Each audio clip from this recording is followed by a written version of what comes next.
two-wheel drive, $38,990 or $579 a month. Rocket Ronnie says drive past the rest and come to the Nasdaq. Gossett, Chrysler, Jeep, Ram, Fiat on the price. Or shop us anytime online at GossettMotorCars.net. If you want to be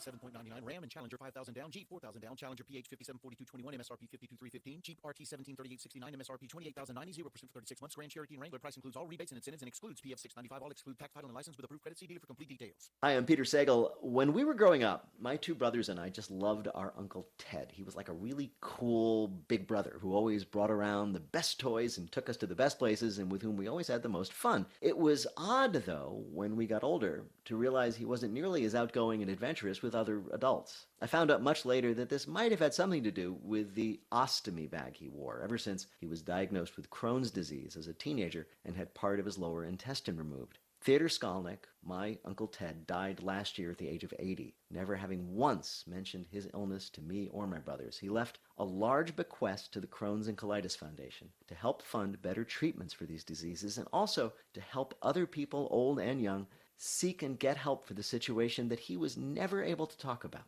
Don't feel you need to hide your Crohn's or colitis. Go to spillyourguts.org to learn more about the treatments available and even find a specialist. That's spillyourguts.org. We are real sports talk.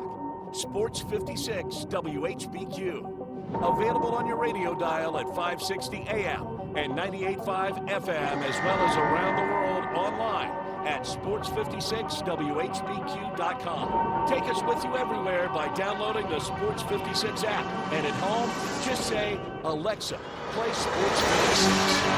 Wherever you are, stay tuned in to real sports talk. Sports 56 and 98.5 FM. We are Sports 56, WHBQ Memphis, and W253DF Memphis. Flynn Broadcasting Stations. Oh, yeah. It's time to get up and get your day started. Morant. Oh! A jawbreaker! It's Sports 56 Mornings with Greg Gaston and Eli Savoy on Sports 56 and 98.5 FM. The first hour of Sports 56 Mornings is brought to you by the Big Green Egg. Now, here are your hosts, Greg and Eli.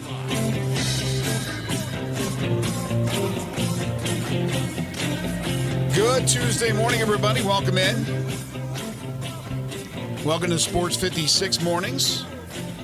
It is the Tuesday, August 27th, 2024 edition. Greg Gaston, Eli Savoy, Zach Boyd with you. We are broadcasting live, as we always do, each and every day from the Family Leisure Studios. Family Leisure, where family and fun come together. The world's biggest spa sale continues. Check them out if you can today at 2120 Whitten Road, just north of I-40. And the first hour of the program is brought to you by the Big Green Egg. Currently 71 degrees, but it's going to get up to triple digits. They're saying 100 degrees today with no chance for rain. Then tonight, clear skies and a low of 74. Again, that hot weather will exist throughout the week, although it does look like Friday and Saturday it'll be around 90 as opposed to 100, and then Sunday, 88. Believe it or not, next Tuesday, now it's early, 78 degrees for a high next Tuesday. We'll see if that ends up happening.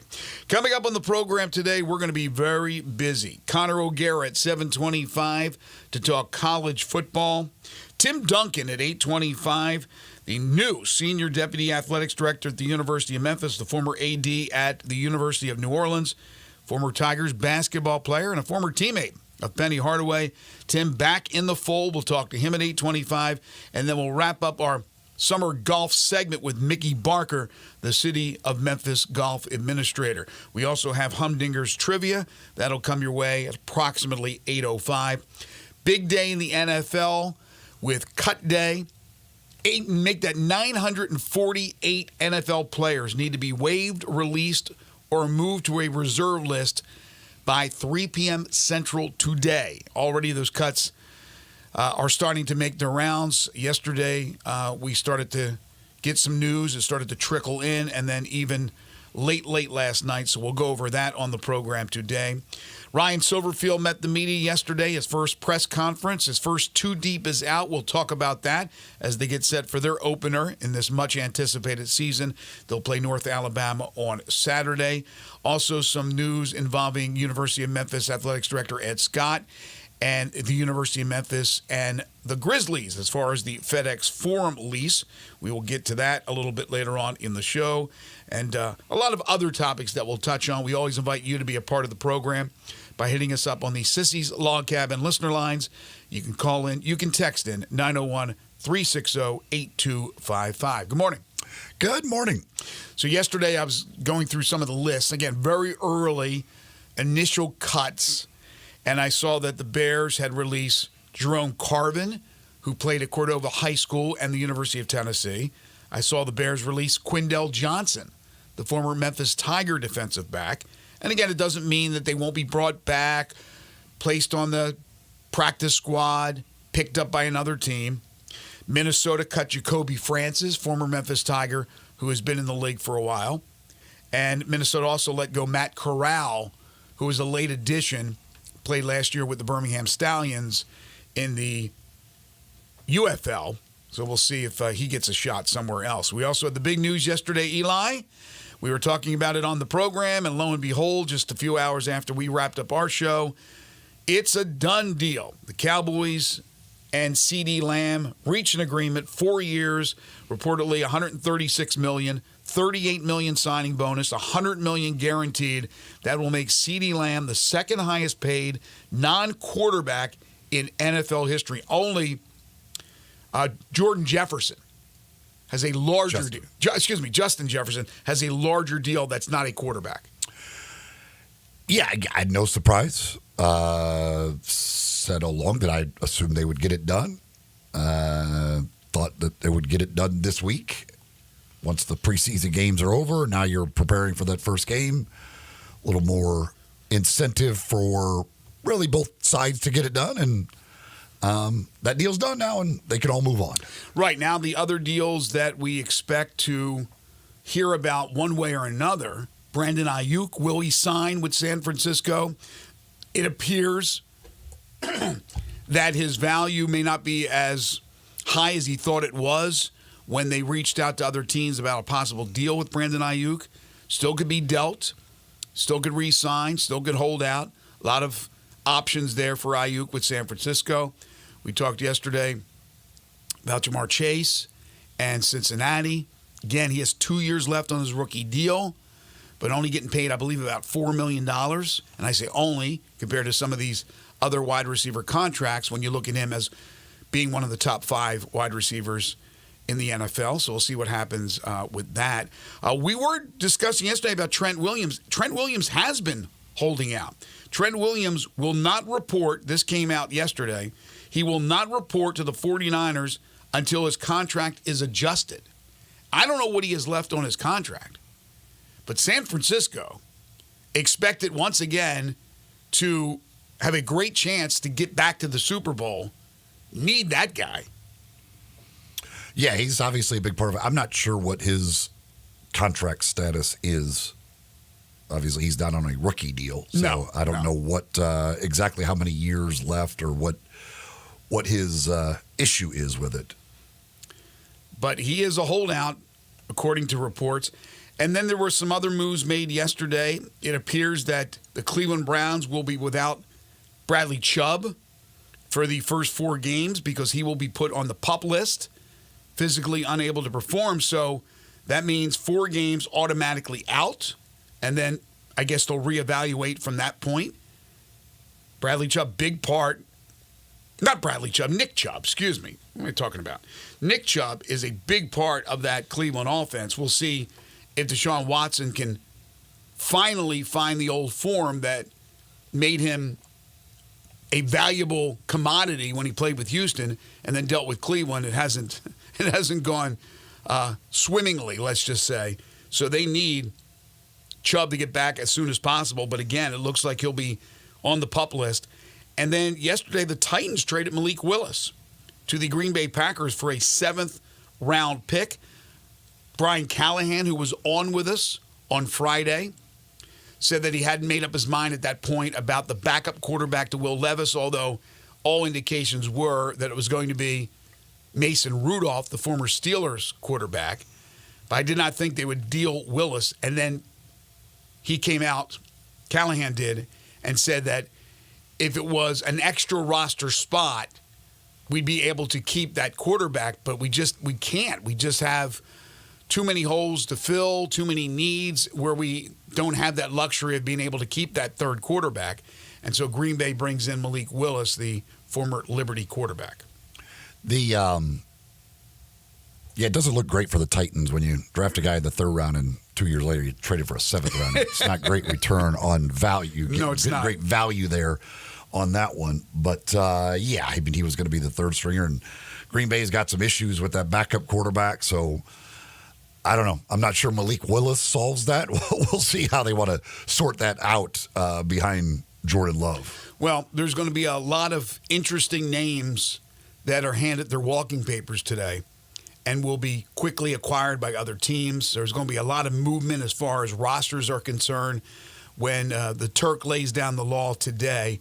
And then the moves will be made, the rosters will be solidified, and then they'll play football, not this week, but next week. Games starting with a Thursday game and then a Friday game down in Brazil. Big weekend in the National Football League to kick things off. But this week it's all about college football, week one. Yesterday, Ryan Silverfield did talk with the media. I was over at his press conference. Says he's really excited about the depth on the team because I asked him about the two deep. And there was an interesting name that was not on the two deep, Reggie Grimes. And we've talked a lot about him in the offseason. And so we kind of were talking amongst ourselves about that, whether or not something had happened off the field. Was he still on the team? And Ryan Silverfield said, listen, he's just not 100%. I'm not going to throw anybody out on the field that isn't ready to go, that isn't 100% ready to go. He said Reggie Grimes will play a major role for this team this season, but he is not on the two deep to start the year.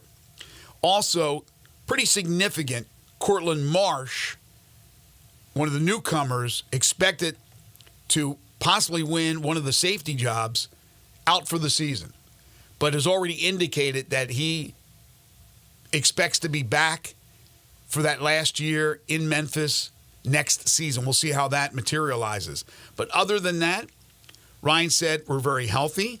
Of course, the American Conference hasn't instituted an injury report, so they don't have that. A couple of leagues now are doing it. And then wasn't it Texas Tech that announced that they're going to also do it, even though the Big 12 doesn't mandate it? I thought I read where it was Texas Tech. Maybe it was TCU, but I think it was Texas Tech. I'm not sure.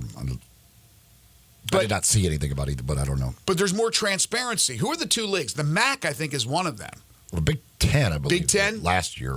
Yeah, so started doing something as far as the reporting of the injuries. Yeah, we're starting. What it is. We're starting to get more transparency. We'll see if Greg Sankey and the SEC eventually do it. Sankey said something about it, talked about the possibility, I think, of maybe doing something, but they haven't yet. I would like it universal. I know it's impossible because each conference has their own set of rules. I would love to see it across the board where you have that type of transparency like you do in the National Football League. But anyway, pretty healthy for Memphis going into the season. Ryan loves the fact that he's got guys that he says won't even make the travel team that are quality players good enough to play. So we'll see if that turns into the type of year that people expect them to have. He did, again, have to talk about the whole group of five playoff situation. I can guarantee you he's done talking about that. I mean, after a while, it's like the same old song and dance. You have to answer the question unless you're Deion Sanders. But they're confident. They're really confident. Again, this is a North Alabama team they beat 2 years ago 59-0. This is a North Alabama team that has already played a game. That concerned them a little bit, but they played a game and lost to SEMO in Cape Girardeau. and that'll be Saturday at 6 o'clock. In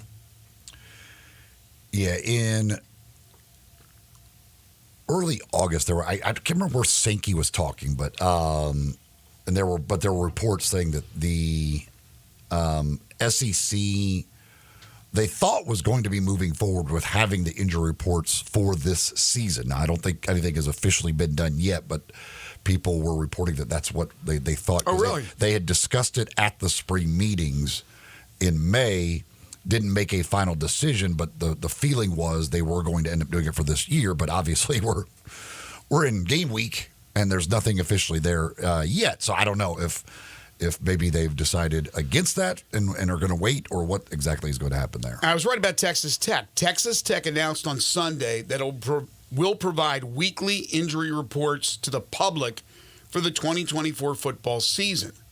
Additionally, the Red Raiders will update the status of players in question within 45 minutes of kickoff for their games. Now, I wonder why, when you don't have to, when your league doesn't mandate it, why the transparency? I think it's great. It can't be because of gambling. I can't imagine that a school or a program cares one iota about that. So I wonder why they want to. It's almost like reverse psychology. We know that coaches are usually afraid, they're paranoid to give any information out. Texas Tech's like, no, here you go. Here's who's available. Go ahead, take it, and do what you want with the information. LSU and Florida, by the way, did it last year in the SEC. They did. Okay.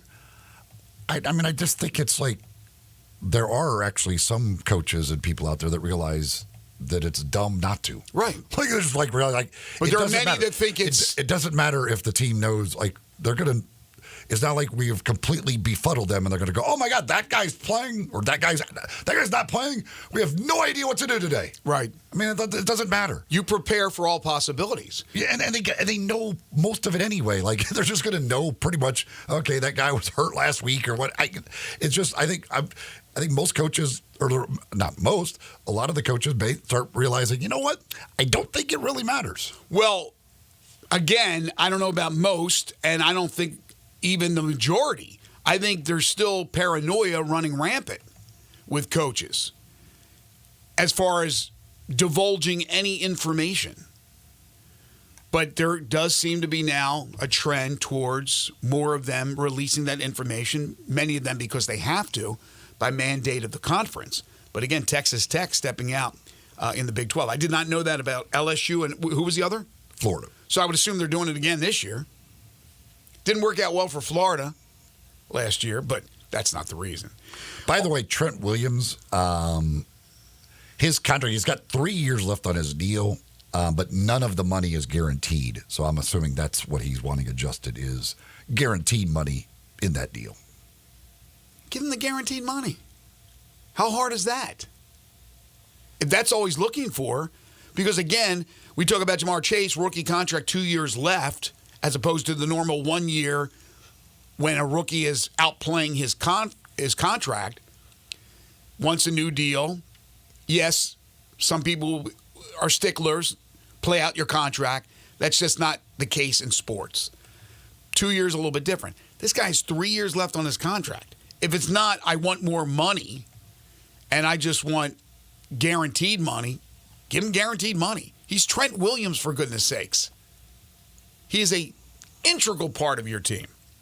All right, back to college and injuries. There have been significant injuries in camp.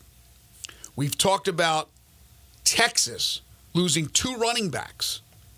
So all of a sudden, their running back room, not as deep. Georgia, speaking of running backs, will not have running back Roderick Robinson II, who's their leading returning rusher. He will not play against Clemson. Still recovering from the offseason surgery for the toe. They hope that he'll be back sooner than later, but he's not going to play Saturday. And then Kirby Smart was asked about the Florida transfer Trevor Etienne. He said he's still not sure about his availability. He was arrested, if you recall, for DUI back in March, late March. So I don't know what kind of discipline took place with Etienne. Now, this might be a little bit of gamesmanship with Kirby, that he already knows he's playing him and is just not releasing that information. He's old school. He's one that I guarantee you doesn't want to give information on injuries and availability. But I would be surprised if Etienne doesn't play. But if he doesn't, Robinson, Etienne, now you're getting deeper in the running back room for Georgia in a game against Clemson. And Clemson is one of those teams where, last year didn't live up to the past billing. They still were very good, not great. This year, people believe, and Saban's talked about it, that Clemson is going to be right there again. Interesting because of the whole portal deal, and Dabo Swinney doesn't like the portal, doesn't want to get players out of the portal. I don't know the makeup of their roster, but I'm hearing that it's a very good team. We'll talk more about that when Connor joins us, because Clemson can really set the tone if they can win against Georgia. What did I say that line was yesterday? Do you remember? The Clemson-Georgia line? Zach, can you look that one up? Georgia's about a 2-touchdown favorite, if I'm not mistaken. I can't. It's somewhere, I want to say right around 13 or something like that. Yeah, look, Georgia's the best team going into the season. Doesn't mean they'll be the best team coming out of the season. But if you're already down a couple of running backs, and again, I expect Etienne to play. 13.5. 13.5. Okay, you got arguably the best quarterback in the nation. But we'll see. This is the tone setter to start the year, Clemson and Georgia. But again, that's the situation with them as far as running backs are concerned. One other note before we take our first break, and this is on the local scene. The quarterback from Houston High School, is it Connor Day? Is that his name? Varlas is listening. He would. There's 2 days, I think. I don't remember which one is which. One's younger, I believe, if I'm not mistaken. Okay, the quarterback for Houston. He threw a couple of touchdowns on Friday. I forget his first name. I don't know why Connor comes to mind. Chandler. I think it's Chandler. I think Connor's the younger one. I think Connor's like a freshman. Okay, so Chandler Day is the quarterback's name. So he got off to another great start. Actually, he, I think, had a throwing touchdown, a couple of rushing touchdowns for Houston. He's also a great baseball player. And yesterday announced that he will be joining the University of Tennessee next year to play baseball for Tony Vitello, the new $3 million per season skipper. So congratulations to Chandler. Continue to play football this season. Houston expected to have another great year, then play baseball in the spring, and then off to the University of Tennessee. That is one talented athlete, and that's a talented athletic family. Let's just put it that way. Chandler Day, off to Tennessee next year. Shoot 360 Memphis. Speaking of talent, you want your talents to rise. You want to become a better basketball player, an all-around basketball player, but in particular, a better shooter. There's no better place I could think of. I've never seen anything like this place. When I went in there for the first time and got the tour, and then went in there and shot baskets 2 weeks ago, just fun. Not only is it going to help your game, but for somebody like me, 60-plus years old, just going in there and shooting baskets, it's really, really fun. But you get the instruction that you need. But you have the technology to become that better shooter. What it is a revolutionary basketball training facility that combines cutting-edge technology with gamification. It provides instant objective feedback with hands-on, one-on-one expert coaching. I've talked about some of the coaches like Scott Adebayo, former Memphis Grizzlies assistant. He's on the staff. They got a number of terrific basketball minds that can help your game. And now they have the new Cordova location. It's open. It's renovated with 50,000 square feet. It's a beautiful facility. 2 NBA regulation-size courts, 3 high school-size courts, 4 shooting bays with Shoot 360 technology. And memberships are now on a monthly basis. And, yes, you can become a member at both their locations. Of course, they've had the location in Collierville now for a number of years. It's Shoot 360 Memphis. Give them a call. Set up a tour. 901 779-3176, or just go online to Shoot 360 Memphis to sign up. Again, sign up for a month, check it out. If you like it, go long term. If not, again, 1 month. That's all you're obligated for, not a long-term lease to bog you down. It's where the preps and pros go to get their shot on. Shoot 360 Memphis. Conor O'Gara's next. This is Sports 56 Mornings with Greg and Eli on Real Sports Talk, Sports 56 and 98.5 FM.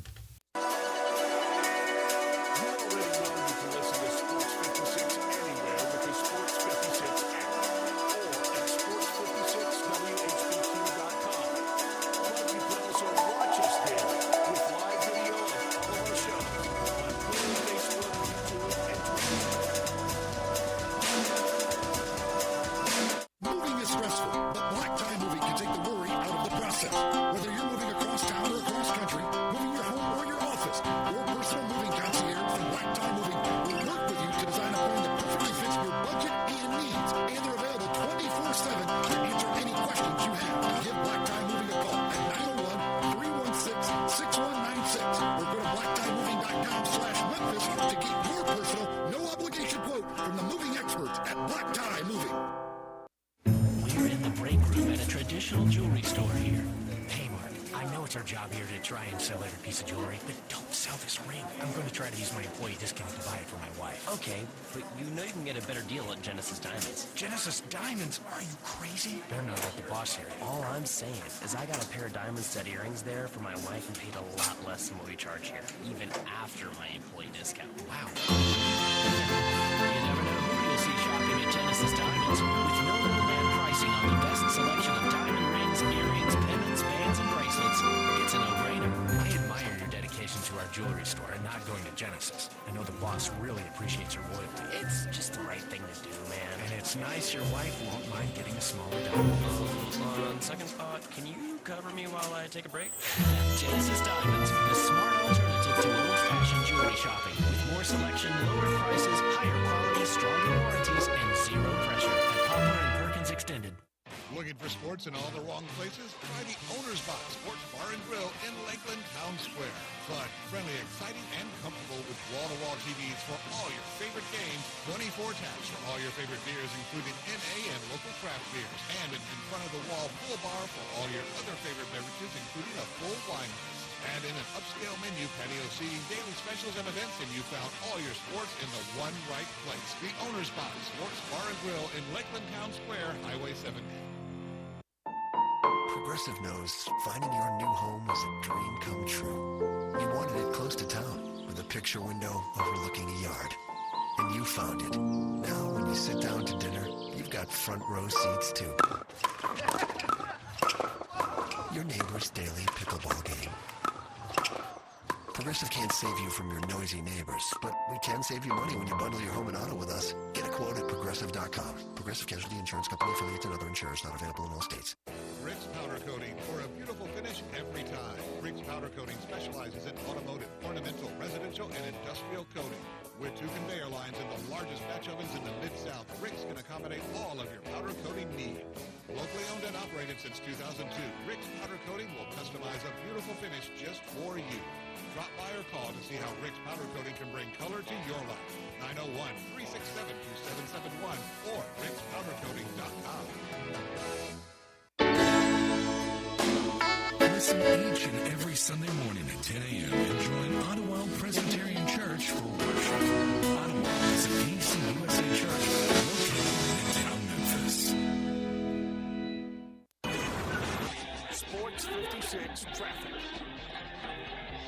Good morning. Starting to crank up even more on 40 westbound, coming past 269. All that traffic flow coming in from Fayette County into Shelby County on 40 west, all the way up to Sycamore View Road. It's trying to get a little bit more crowded. Also coming up on that ramp there from Ostepi Highway onto I-40. As you head over here to the 101 connector, that looks good at the moment on 40 east and westbound there around Watkins. Weimer's Jewelry, 7525 Highway 64 is your full service, family-owned jewelry store here in Memphis. I'm Commander Chuck with your on-time traffic.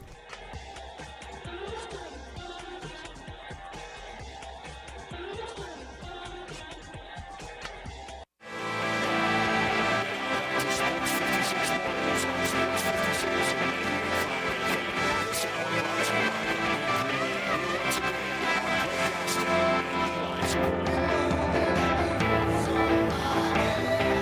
Excitement in the air. Week 1 of the college football season. We're fired up. You're fired up. Connor O'Gara's fired up.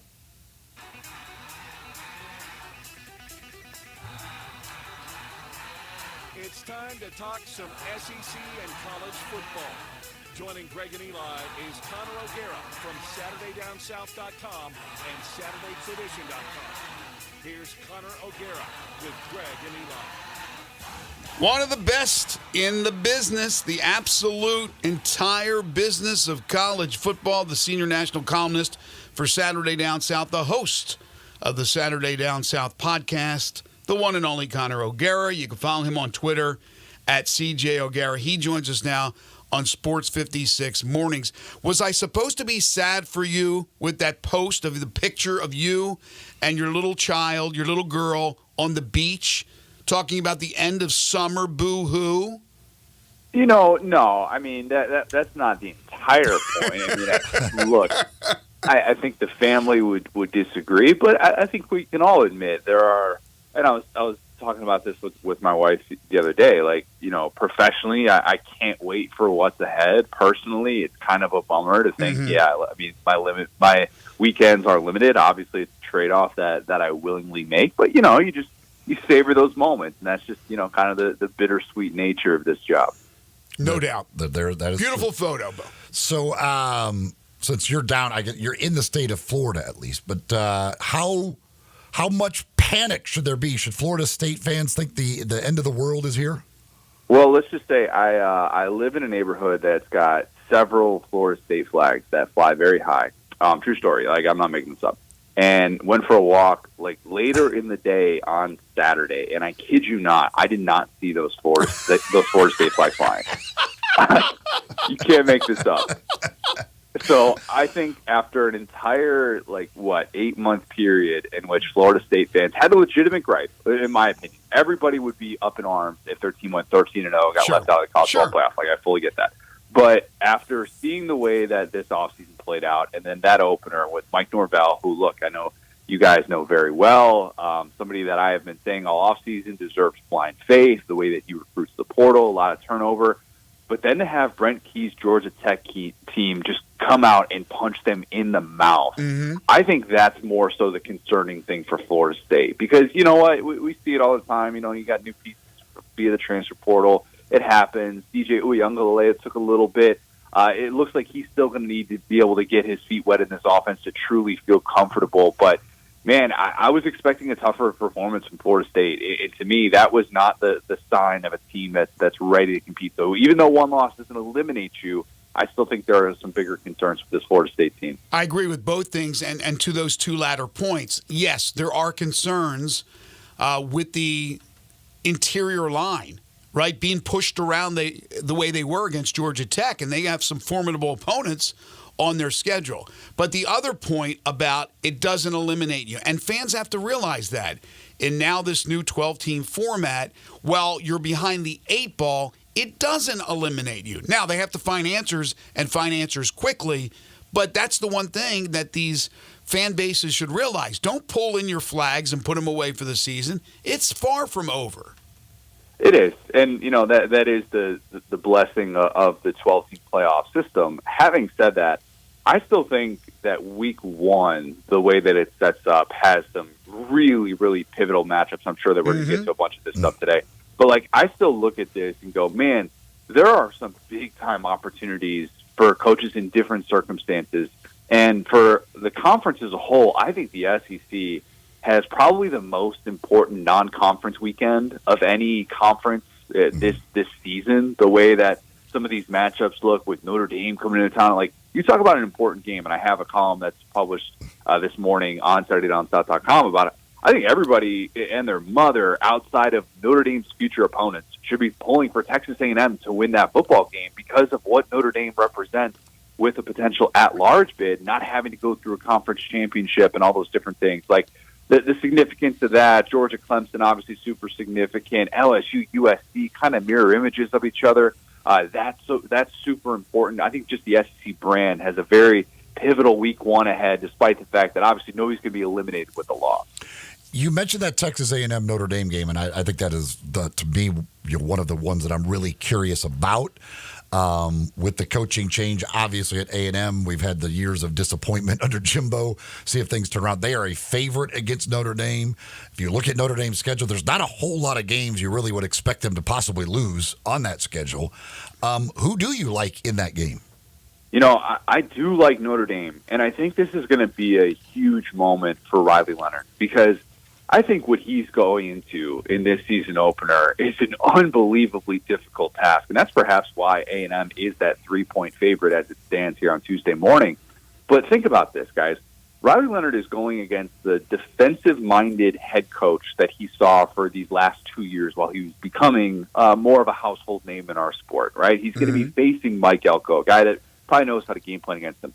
He's facing what will be, in my opinion, the best defensive line that he'll see all year, headlined by Nick Scorton and Shamar Turner. Like, this is going to be a group that is going to get after the quarterback. They're going to have other issues, but that's one thing that I feel very confident, especially now being coached by Mike Elko. A&M is going to put pressure on you. They've got 2 new starting tackles, 2 tackles that were drafted in the top 60 of the NFL draft, of course, most notably Joe Alt. Those guys are gone. They're replacing them. And, in a stadium that's got 108,000 people, if Riley Leonard navigates that and is able to get a victory on the road, to me, that will say so much about him. And it'll say a lot about this Notre Dame team that, by the way, doesn't have another preseason AP top 25 team on that schedule until, guess who?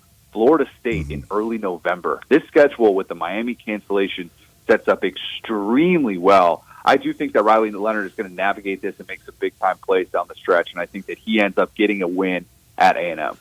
Connor O'Gara from Saturday Down South joining us on the Sissy's Log Cabin guest lines. He does so every other Tuesday all year long. I think we give him a little bit of a break, but not much of a break. All right, so if that game's big, then this game's humongous. Georgia, number 1. Clemson, number 14. Is Clemson back to being Clemson, those national championship type teams, or is this going to be what the odds makers feel is a 2-touchdown game? My question to you first, before you answer that, is what's the situation with the running back room with Georgia? We got the news yesterday that Robinson's out, and Kirby was non-committal on Etienne. I feel he'll play Etienne. What do you think? Yeah, I think Trevor Etienne's going to play in this game. I do. And I don't know that for certain. If I had to guess, I would say that he will find a way to make sure that he plays after the DUI charge was dropped down, and so he wasn't necessarily convicted of this. And so that's kind of the way around this in the Georgia athlete code of conduct. I can't remember how the AJC phrased it, but like why there's room for interpretation with this, which make of that what you will. It is a thinner running back room that we've come to know for Georgia. But to me, I don't think it matters that much because I think no matter who they have in that backfield, they can put Dylan Bell back there, which they did at times last year. He's a very versatile guy who's going to be playing more receiver exclusively this year. But I don't think it matters. I think Georgia wins this game by 4 touchdowns. I think that.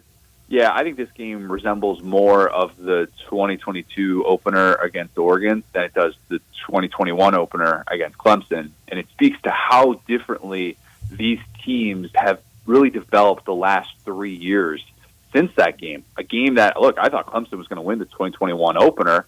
Clemson was a team with 6 straight playoff berths. Georgia had only been in the playoff once. Georgia hadn't won a national championship yet. Think about how much things have changed since then. Clemson hasn't been back to a playoff. Georgia's won 2 national championships. Georgia's now a 2-touchdown favorite, neutral site. And I do think that Georgia has the advantage at so many of these spots that I'm not really going to be overly concerned if they don't have the deepest running back room because I think Carson Beck can be surgical against this Clemson defense. And I don't necessarily think that Clemson's going to be able to keep pace. I think points are going to be at premium for that Clemson offense. Sunday in Las Vegas, you get the USC-LSU battle. LSU's defense was awful last year. Now they got to go against a Lincoln Riley offense, although Lincoln Riley doesn't have Caleb Williams anymore, and they lost 5 games with him. So, you have any idea what to expect out of this one? Points. Guys, think about this. LSU has not won a season opener in the post-Joe Burrow era. It's crazy. Think about that. 2019 is the last time that LSU won a season opening game. Now, their defense, I have a column that's coming out on Sunday morning. It'll actually come out about the LSU defense, just how bad it's been during the 2020s, and specifically in these season openers, where you kind of look at some of these numbers and you're like, man, Jordan Travis, we remember last year, he lit them up. Yeah. Dorian Thompson-Robinson, he lit them up, at UCLA. And, who could forget 2020, an infamous game in which a certain Mississippi State offense led by Mike Leach was able to just dominate. And you're like, KJ Costello is the all-time SEC single-game passing leader? Yes. What are we doing? So that kind of speaks to the expectations for this matchup, and it's against Lincoln Riley, who has, say what you want about all the other things, but his offensive resume is as good as there is.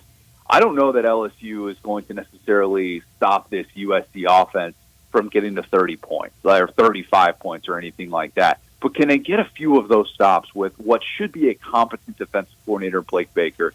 To me, that's the bigger question. There's no way in the world that Harold Perkins can possibly only get 7 pass rushing snaps in the season opener like he did last year. I do think that LSU will be set up better for success, but are they going to look like a world beater unit? I would have a tough time selling that notion against Lincoln Riley with some extra time to prepare. But LSU should win this football game, in theory, if they make just the slightest of defensive adjustments after last year's train wreck. Yeah, I agree with that. LSU's a 4.5-point favorite, but boy, would that really go a long way if USC can get that dub before they get into Big Ten play. All right, Miami against the University of Florida. Miami is expected to have a huge year. Florida has a murderer's row schedule. It is incredibly tough. They're at home, but Miami's favored by less than a field goal. So just how good is Miami? And what about Florida and the chance for a couple of upsets this season, maybe to save Billy Napier's hide? This is going to come back to bite me. I'm admitting that before I say this. Uh-oh. I'm fully ready. I'm not buying the Miami hype. I'm just not. Like, how many times have we said this about Miami? Yeah. We have. Oh, my gosh. What's the definition of insanity? This is Miami preseason projections. I mean, we love this Miami team because we love Cam Ward. And I think the Cam Ward story is so cool. If you go back to, like, who he was in high school, playing in the wing T offense, he's got nothing, no offers except for incarnate word, and then he goes to a place that, he's able to just light up scoreboards with G.J. Kinney, who's now doing great things at Texas State. Now, Washington State. Now he's at Miami. And he got his NIL money, and you root for the kid because it's a really cool story of, like, what modern college football can be at its finest if these kids are able to capitalize on opportunity.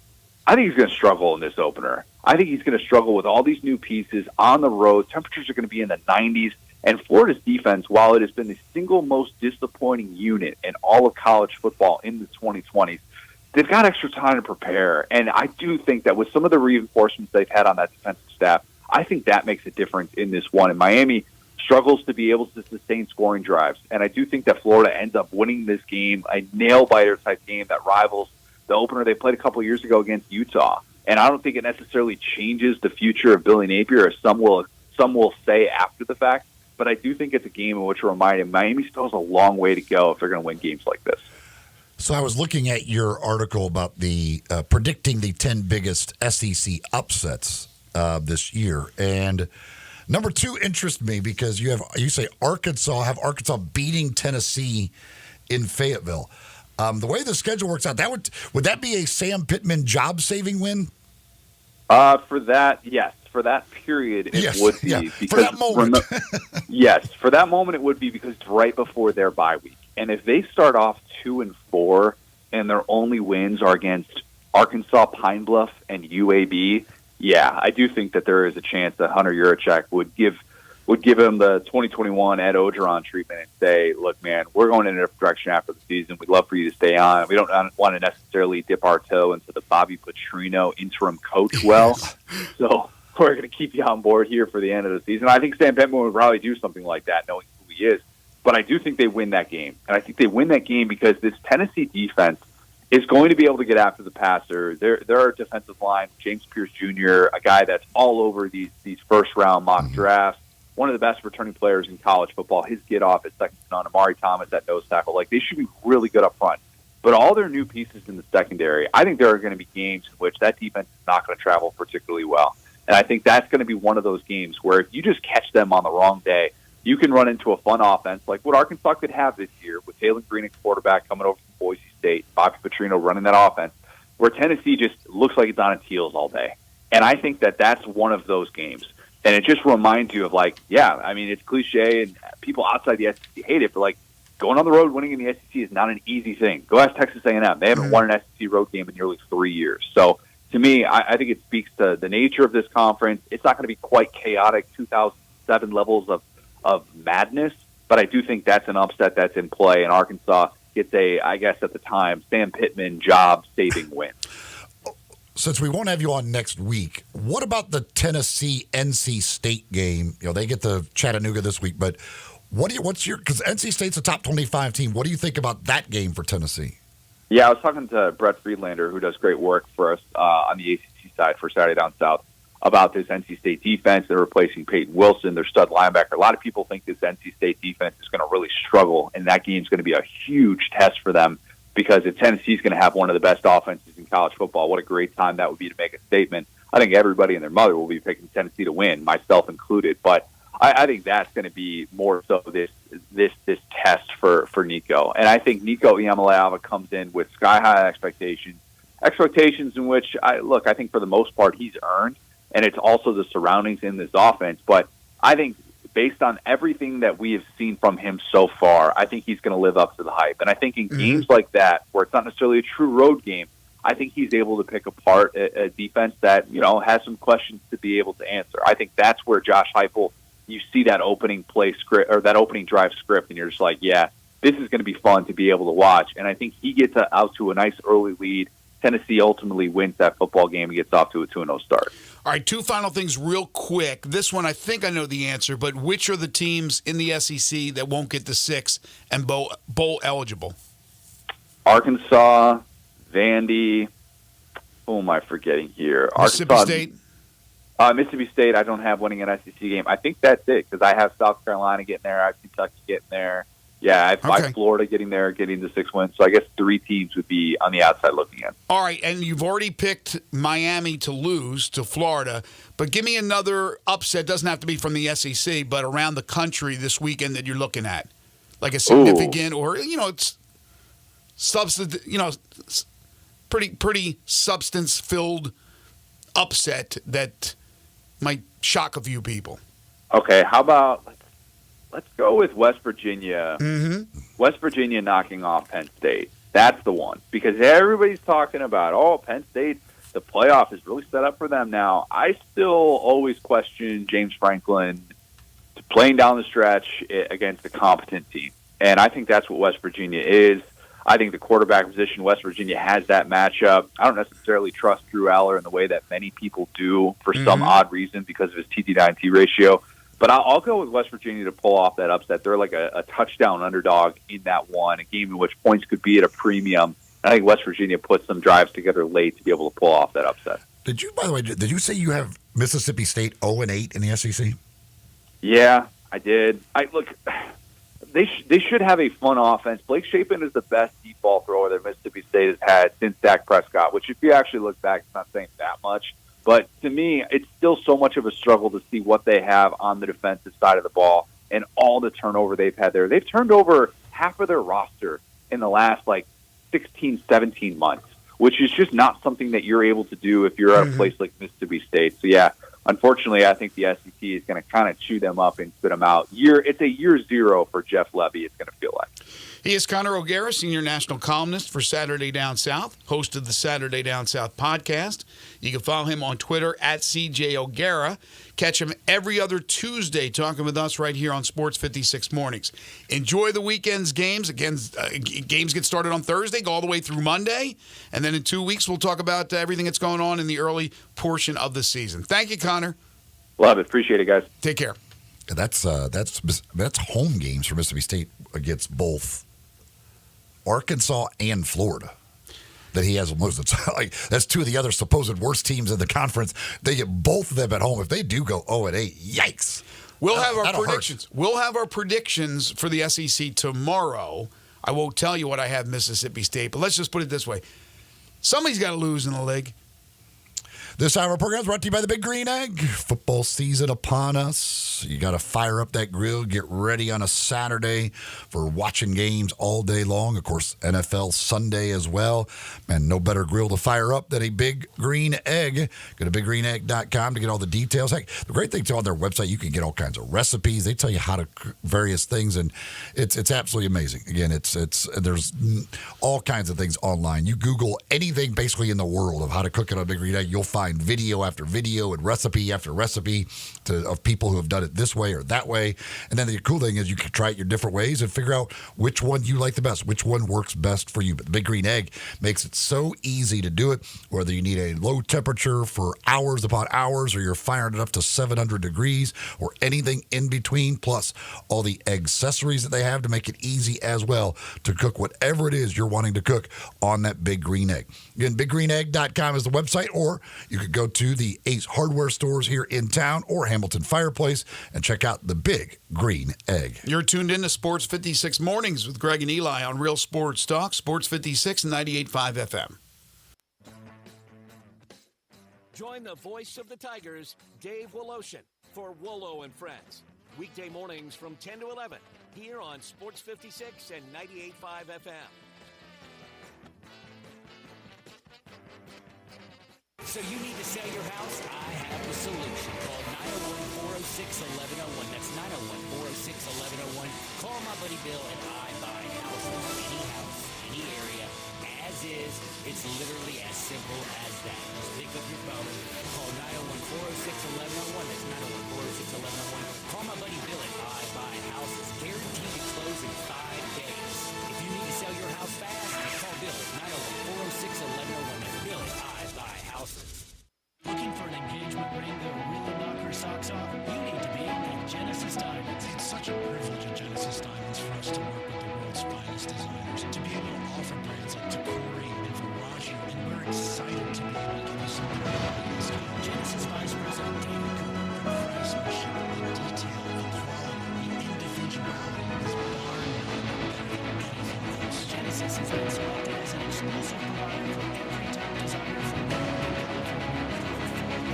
rings to choose from. And if that's not enough, they can create something that's truly Custom craft you literally anything you can imagine. We have the capabilities to realize any dream you have. Things that other stores might call new, we've been doing for 5 years already. So don't settle for the medium style design. You deserve. I'm David Cooper from Genesis Diamonds, and I'm excited to see you in my shop. It's extended. Hi, it's Colin. I just discovered J-Lab headphones, and I am totally hooked. J-Lab imagines and delivers personal tech, headphones, earbuds, and office accessories that consumers want. Try the J-Buds Lux over-ear headphones for noise-canceling travel. Discover your perfect pair of headphones. Look for the J-Lab Blue Box at Target, Walmart, Best Buy, and more. Or visit jlab.com. Hungry for that delicious smash burger flavor? Dyer's Cafe is the original smash burger since 1912 and still smashing burgers in Collier's historic town square. Come out for their lunch specials Monday through Friday, 11 to 2. Ask about the world-famous split dog and authentic Chicago or New York dog. Try the leaner side of Dyer's with a grilled chicken sandwich or freshly made salad. Also serving Lakes, Delta-raised catfish, Pasquale's tamales, and a customer favorite pan-breaded onion ring. Dyer's, serving world-famous burgers, dogs, and shakes in Collier's historic town square. Now back to Sports 56 Morning on Sports 56 and 98.5 FM. This hour brought to you by the Big Green Egg. Here once again are Greg Gaston and Eli Savoy. According to reports, conversations continue between UConn and the Big 12 and the possibility of the Huskies joining that conference, although there seems to be more obstacles than just a few schools perhaps not wanting to bring in Connecticut. And that one obstacle is a big one. It happens to be, according to reports, Fox Sports. So Fox Sports has recently signed a huge deal with the Big East. So it's pretty obvious that they don't want the Big East to lose Connecticut. The TV deal that they signed will run from 2025-26 through 2030-31. And UConn's men's and women's basketball teams obviously is a huge part of that package's value. Now, in a virtual briefing with Big 12 presidents and athletic directors, Big 12 consultant Endeavor showed the benefits of adding UConn, which would bring the New York City TV market. 12 of the 16 conference schools would have to approve the addition of UConn. According to CBS Sports, 6 schools have indicated they would vote yes if such a proposal were voted on today. And there is no news of an imminent vote on Connecticut. But they said 2 would vote no and 8 undecided. So all you would need is 3 of those 8 to add to the other 2, and they would be denied entry into the Big 12. But there's a number of hurdles. Obviously, ESPN shares a media right with Fox as far as the Big 12 is concerned. So they would be, I think, happy with Connecticut joining. But obviously, it makes sense with the Big East, with Fox Sports, not wanting to break up the Big East with Connecticut being at the top of the Delta Pledge class. Yeah, when your deal's a basketball deal, yes, you kind of want the 2-time defending champions still hanging around. It's pretty important program in that conference. Yeah, when you just reached an agreement on a deal for how many years was that? 25, 26 through, what did I say? 30, 31? All on the backs of Connecticut going back to back with national championship teams. And the Big East was all about basketball. It's not football. It makes sense that that deal, as lucrative as it is mainly because of what Connecticut brings to the table. You lose Connecticut, you got a couple of good programs. But come on. You lose in essence, the everything. I mean, you think that deal is worth the same amount of money that they got with Georgetown, St. John's, Providence? No. Now, Pitino turned St. John's back into a national power, which he's running out of time, I think, on this earth. You have Georgetown, obviously, finally got rid of Patrick Ewing. Can Ed Cooley turn them around? It's going to take time. Connecticut's a national absolute beast right now, and that's why that deal was so lucrative. So we'll see. There are obstacles as far as UConn is concerned. Yeah, I mean, there's obviously other good programs in the conference, but certainly, again, I mean, you're talking about the 2-time defending champions. Yeah, I mean, Creighton and Marquette and some of those other, obviously, what Villanova has done. Now they've dropped off a little bit from where they were in winning all of their championships. But there's other good programs in the conference. But UConn's UConn at this point when you're talking, they are the class of all of college basketball. So yeah, you certainly, if you're Fox, do not want to lose them. And I just got sent a text, and there's this one person that continues to tweet out about Memphis and other schools currently in the American and other schools around the country and the ACC. And look, that would be something that Memphis would love to be a part of, to get into a Power 5 conference, to get into the ACC. The ACC right now has all these legal issues. What's going on, what's going to happen with Florida State, and then what's going to happen with Clemson. And down the road, you know that North Carolina and NC State, they're all going to follow suit. Will the ACC even be the ACC? But the tweet is that hearing that the ACC commissioner has met with the 2-Pac-2 teams, Washington State, Oregon State, Memphis, UConn, Tulane, San Diego State, USF in recent days. There is a belief that a settlement will be reached with FSU in the coming months that will start a domino effect. ACC bracing for defections. Now, the latter part, I believe, the ACC bracing for defections. But I don't know. And I could easily ask somebody at Memphis if those conversations took place. Whether they answer or not, I don't know. But I think it's still a pipe dream right now at this point until the legal ramifications are ironed out. The ACC would be like, the ACC has to be planning for this. I mean, they literally have 2 schools fighting in court to get out. Well, you better be planning for those. The possibility that they actually win and get out, and you don't want to just be sitting around going, nope, we're gonna win, we're all good, and then all of a sudden it happens, you're like, oh gosh, what do we do now? Like, yeah, I would imagine the ACC is making plans for if they lose these lawsuits and all suddenly Florida State and Clemson leave, what their next move is. They're making plans, but they would become a shell of themselves. It could be a league with major defections that falls to the wayside like the Pac-12 does. It all depends on how many would leave. The problem is going to be because everything that I read about as far as the contract is concerned, that it's almost ironclad. I know they say contracts are made to be broken, but this contract is signed and it's till what, 2031? 2032?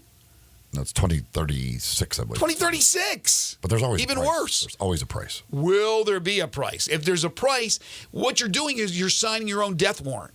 You're signing your own death notice. You're basically, if you allow this to happen because you're financially compensated, there is going to be a mass defection, and the ACC, as we know it, will no longer exist. It will cease to exist. So I don't know if that's what you want to do. Still, again, now, depending on who all leaves or how many leaves, it's still way better than the AAC. For Memphis, it is. Yeah, absolutely. It's the same thing for San Diego State in the Mountain West. The same thing for South Florida in the American. But for the ACC themselves, right now, they're like, wait, we're under contract through 2036. That's 12 years from now. Why would we want to settle this?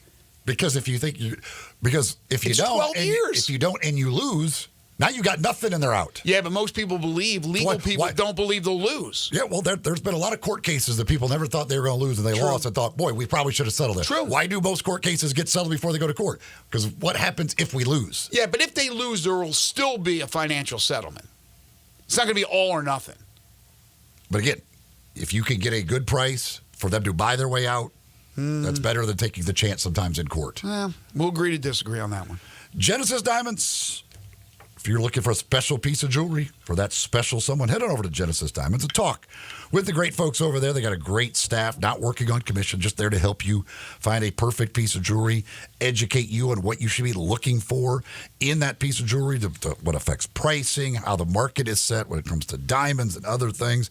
They've got all the top designers that you could possibly be looking for as well. And they've got great prices, direct importer pricing with connections that go way back. This is people that have been doing this for a long, long time, and they've got the connections to get those great prices with that direct importer pricing that saves you money and gives you great value when you're buying that jewelry at Genesis Diamonds.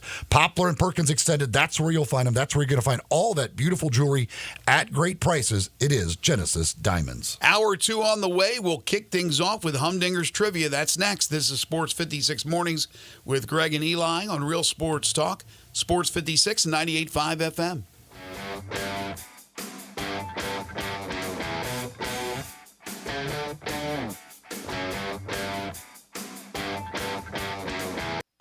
Memphis, it's official. Crab King Seafood is where it's at. For the most flavored seafood and the biggest plates, run to a Crab King's near you. Visit the Bartlett Cordova location at 7140 Stage Road. The price, the portions, the service is why Crab King's is #1. So don't be disappointed in seafood. Make the right choice the first time and every time. Make it Crab Kings. Crab Kings have only locally grown catfish. Come and devour tasty snow crabs, king crab, shrimp, salmon, catfish, calamari, and so much more. Enjoy Memphis's best tasting pasta with your choice of toppings. Visit the Bartlett Cordova location at 7140 Stage Road. Crab Kings is open Wednesday through Sunday. Enjoy 50% off lunch portions and dollar fountain drinks. The #1 name in Cajun seafood is Crab King Seafood, a Memphis favorite. Crab King, 7140 Stage Road. Kings with the Z. I'm Gary York. I'm the service director at Lexus in Memphis. Our service department wants to be more than just a place where you get your oil changed. We do glass repair, windshield replacement, recalibration of your camera and sonar systems, even wheel repair, tire replacement, all the things you would expect from a luxury automotive dealer. Please check out our website. You can schedule your appointment, check out our specials, hours of operation, or if you'd like to do it in person, please reach out to one of our associates at 901-271-5199. GMFB Overtime! GMFB Overtime!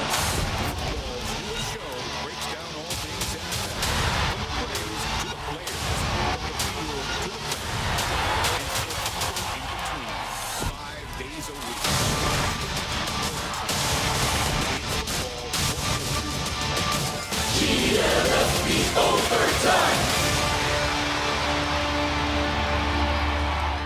Are you looking to save on gas? Well, we got it covered at Gossett Kia on the Pike with 41 in BG Highway and your new 2024 Kia Forte LXS. $199 a month, $37.99 to its signing. Or how about a 2024 Kia EV9 Lite with 0% APR available for 48 months? Or get 304 EPA estimated range for $389 a month, $49.99 to its signing. All 24-month lease. Plus, you always get peace of mind with Kia's 10-year, 100,000-mile powertrain limited warranty. Call Bobby J. He's ready to put you in your new Kia today. That's Gossett Kia 1900 Covington Pike or online 24/7 365 at KiaCovingtonPike.com. If you want it, we got it at Gossett Motor Cars.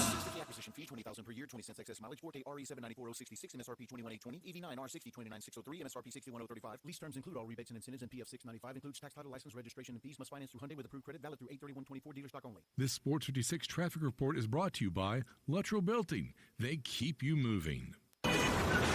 Sports 56 traffic. Good morning. It remains heavy right now on 40 coming westbound, approaching Sycamore View Road. You got all that traffic flowing in right now from Fayette County into Shelby County on 40 going westbound here at 269. It's loading up now on 385 Billmore Parkway as you come inbound towards 240. Weimer's Jewelry, 7525 Highway 64. They want you to know they are your full-service, family-owned jewelry store here in Memphis. I'm Commander Chuck, your on-time traffic.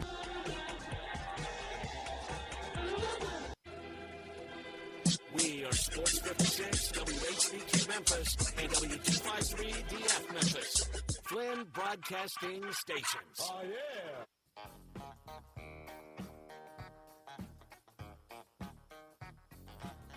Now back to Sports 56 Mornings on Sports 56 and 98.5 FM. This hour is brought to you by James Gaddis Jewelers. Don't you just love it? Here once again, Greg Gaston and Eli Savoy. 8:06 the time, hour 2 here on Sports 56 Mornings. The Tuesday, August 27th, 2024 edition, final week in the month of August. Kick off the Tiger football season this Saturday, 6 o'clock at Simmons Bank Liberty Stadium. Don't forget another season of having Coach Ryan Silverfield join us each Thursday. He'll be on with us at 8:05. Hour 2 of the program is brought to you by James Gaddis Jewelers. I'll tell you more about them a little bit later on in the hour. Currently 73. It's going to get up to 100 today.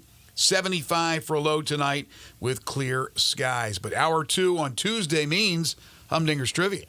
That's right. And, of course, Tuesday at Humdinger means, well, that's Taco Tuesday. Your opportunity to go over there and get their chicken or fish tacos. Just $2 each. That's all day, each and every Tuesday that you could take advantage of that great deal over at Humdinger's. Went there last week. Fantastic. Oh, they're absolutely fantastic, and they're big old. I mean, for $2, those tacos. Oh my gosh! The tiny little tacos you get at Taco Bell are over $2 now. I mean, these things are massive compared to those. The whole presentation, everything was great about it. Absolutely fantastic. Of course, if it's not Tuesday or not maybe interested in tacos, all kinds of great items on the menu, from their appetizers like their crispy calamari or their wings or the crab cakes or the ahi tuna or the humdinger shrimp to, of course, their great salads. And they got sandwiches like the Po' Boys or their crispy chicken sandwich or the chicken Philly or the black bean burger or the piri piri burger. All kinds of great things. All the grilled fish options that you could choose from with the great toppings and the great sides as well. You could go to humdingersrestaurant.com. You can find the entire menu right there. You can also get information about catering on the website, which is a great option if you need an event catered. Humdinger certainly makes a great option for that. They are located at Poplar and Massey. That's where you'll find them. That's where you're going to find that delicious food. And again, the website, humdingersrestaurant.com. If you are the first to answer our trivia question correctly, well, then you'll win a $25 gift certificate to Humdingers. And you can answer via the Sissy's Log Cabin listener line by texting in at 360-8255, 360-8255. Remember, you only get one guess. And if you've won in the last 30 days, you are not eligible. So, again, you can text in and just to try and feel good about yourself or maybe try and sneak something by me. But it's not going to work. Not going to work. I know whether you've won in the last 30 days or not. Here is today's question. Tigers quarterback Seth Hennigan, who will take the field for his fourth and final year with the Tigers coming up on Saturday. He enters this season with 10,764 career passing yards here at Memphis. That is third among active college quarterbacks. Which two active quarterbacks have more career passing yards than Seth Hennigan? And this is only for games played at the FBS level.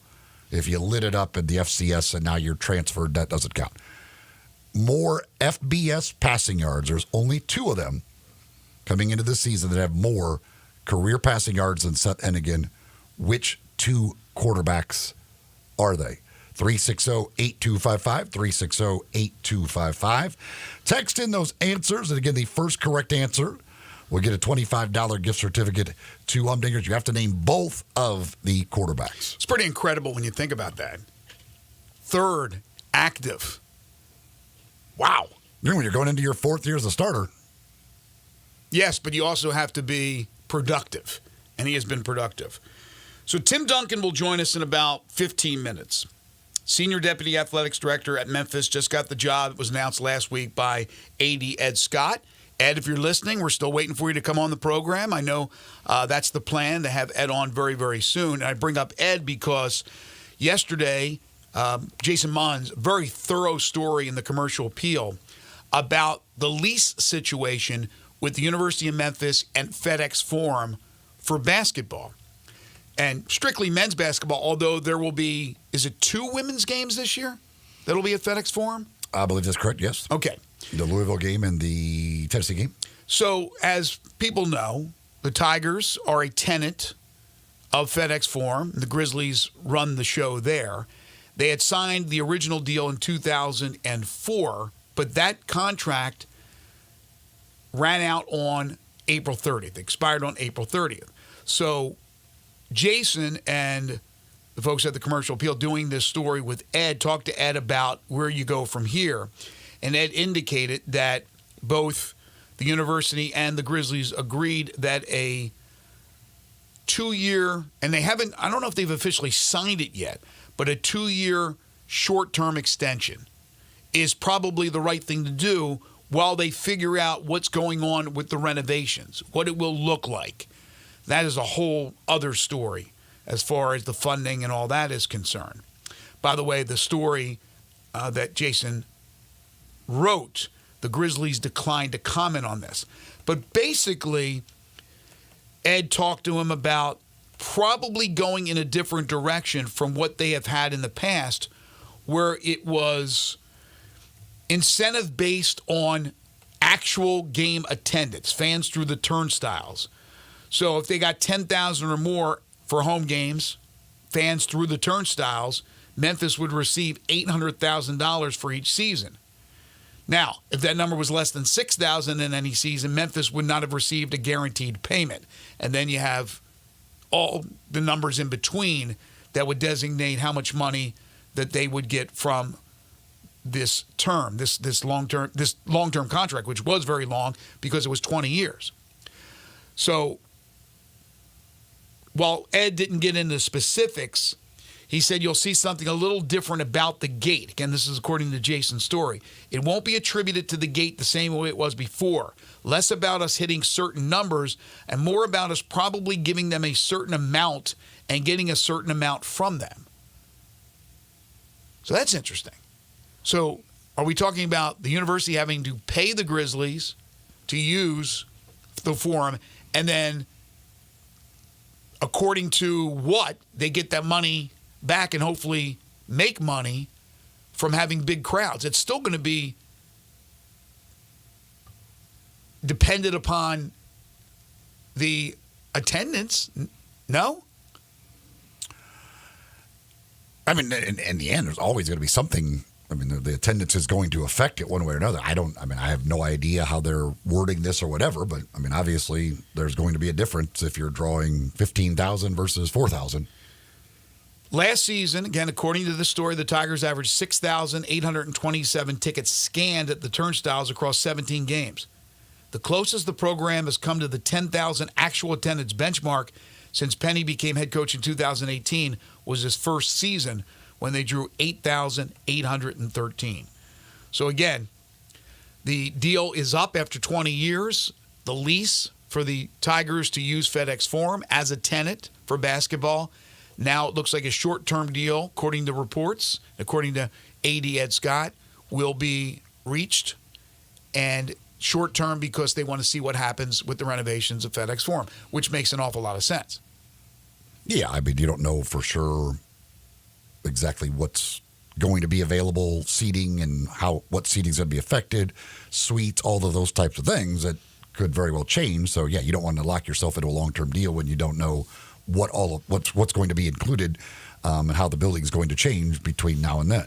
We talked about this before, but a new AD walking into the situation at Memphis, there's a lot on the plate. That plate is not only filled up, but it's overflowing. There's food falling off the edges of the plate for Ed Scott. That was one I had forgotten about, that contract was up as well. I mean, you got the whole thing with the stadium renovations going on at Simmons Bank Liberty Stadium. You know, that's enough with all and then the ever-changing world of having to raise more and more money and decide what you're doing as far as scholarships go and revenue sharing and all those things that are going to be happening in next year, plus trying to raise NIL money, all the other stuff. Yeah, it is.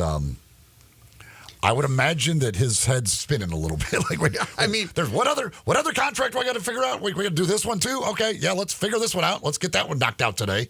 Obviously, you have to move. You got a family. You got to move. You're in a new place. You're dealing all the things that you would deal with for anybody in any walk of life, moving a family and getting a new opportunity employment-wise. So you have all those things that go with it, which usually is a bunch of headaches, the move and all that. Personally, and then professionally with the job, so many different avenues he has to walk down. Part of the job. That's why you're paid handsomely, and he wanted all the smoke, as they say. And I think he'll do a great job. But boy, oh boy, he's got to be well, it is the ultimate hit busy the ground every running. second. Like hit the ground running. You are literally like, hey, I'm the new AD. Nice to meet you. Everything else, can you give me $1 million? Basically, you don't get to. There's no. I mean, we need money. So hey, great, love you. Can you give us money? Yeah, but then you walk into a job and you're like, oh wait, the lease is up with. Okay, there's a lease. Now, let me look at the details about the lease, and let me talk with the Grizzlies. And while I'm doing that, let's make sure that everything is over. We're overseeing the renovations to the stadium. Oh, in the meantime, we're still trying to get to another conference, to a power conference. Let's work with that. I got to hire a staff, including Tim Duncan again, who will join us in about 9 minutes. Absolutely crazy. So the Connor Stalions Netflix documentary apparently is out now. I haven't seen it. I'm not sure if it's available. Is it available right now? Yeah, it was released, I think, yesterday. Okay. So Central Michigan, again, the whole deal, he was on the sidelines incognito for a Central Michigan game. And Central Michigan has released a statement on the Netflix documentary We are aware of inferences made in the new Netflix documentary regarding former University of Michigan football staff member Connor Stalions assessing the CMU sidelines during our opening game last September. For the past 10 months, CMU has fully cooperated with the NCAA's ongoing investigation, and we will continue to cooperate with the NCAA as it works to complete its investigation. NCAA bylaws expressly prohibit CMU from publicly commenting on the details of the case at this time. We are eager to bring this matter to a fair and prompt conclusion and to share what we know. We appreciate the patience and support of our community. Central Michigan is in the wrong in what way? That they credentialed this guy or that they did not do a good enough job security-wise to keep him off the sideline? How would they get in trouble from the NCAA? I don't think they will get in trouble from the NCAA, but they're part of the NCAA investigation. Yeah, but they say we are eager to bring this matter to a fair and prompt conclusion.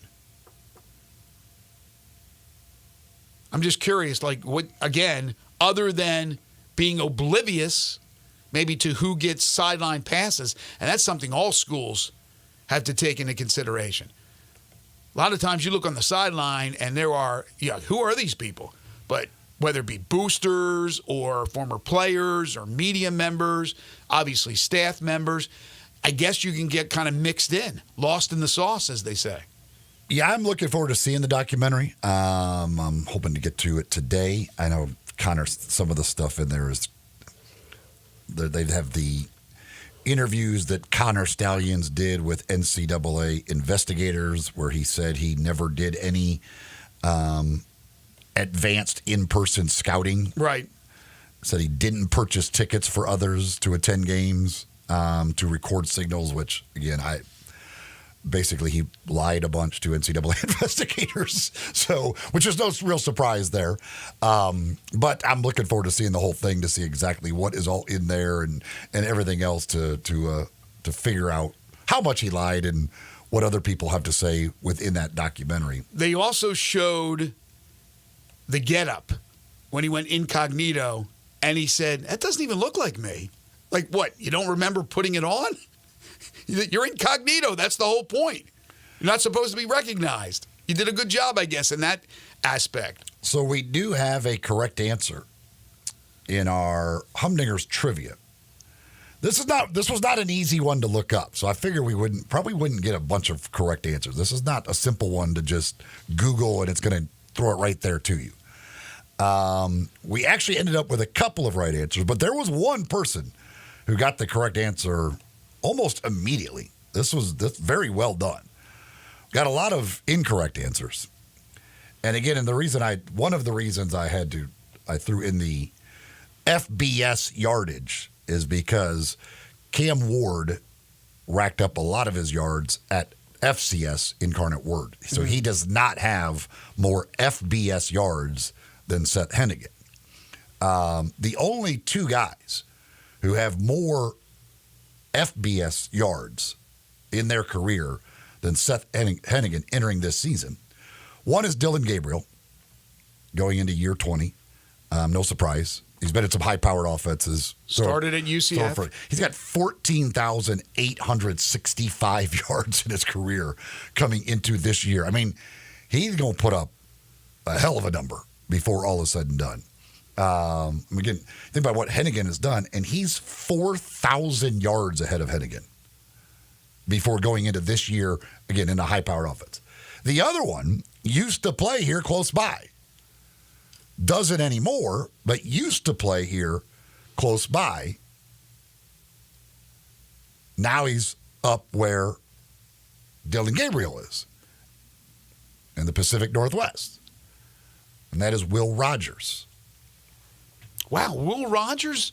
Will Rogers with 12,315 career yards is the other one that has more career passing yards than Seth Hennigan coming into this season. How about that? Dylan Gabriel and Will Rogers was the correct answer. Again, we had one that got the correct answers faster than everybody else, we will be contacting that person and letting them know how you're going to get your $25 gift certificate to Humdingers. I had Dylan Gabriel. I did not have Will Rogers. It was funny because when Connor was talking about their quarterback Chapin, and he said, what did he say? Like he might be the best thrower of the ball since, did he say Dak?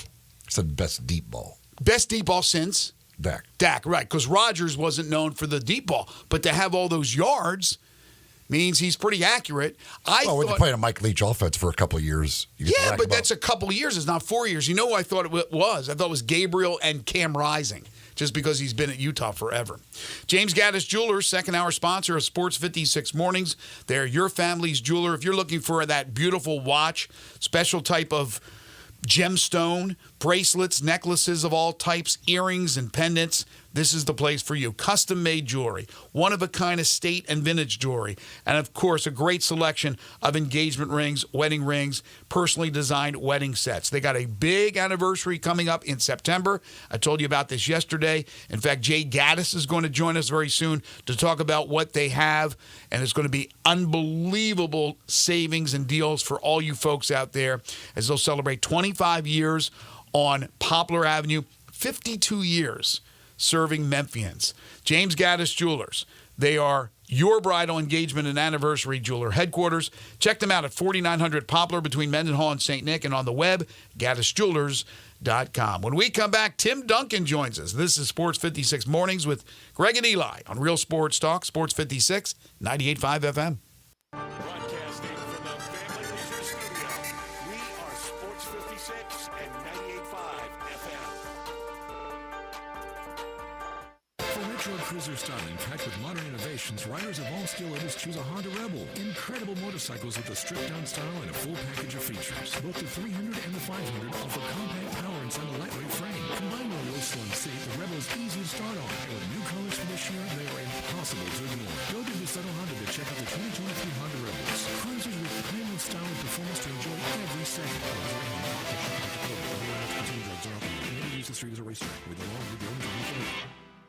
You or someone you know or care about has dealt with a difficult divorce. When facing divorce, you need the attorneys at Rice Law. Nick and Larry Rice lead the firm with 3 generations and 7 decades of experience. Located in Memphis, serving the entire state of Tennessee and North Mississippi. Rice Law is who you need to call. Simple or difficult divorce, they know how to handle it. Call Rice Law at 901-526-6701, or for more information, visit them at aboutdivorce.com. That's aboutdivorce.com. Now your ideas don't have to wait. Now they have everything they need to come to life. Hi, it's the Herd. Dell Technologies and Intel are creating technology that loves ideas, loves expanding your businesses, evolving your passions.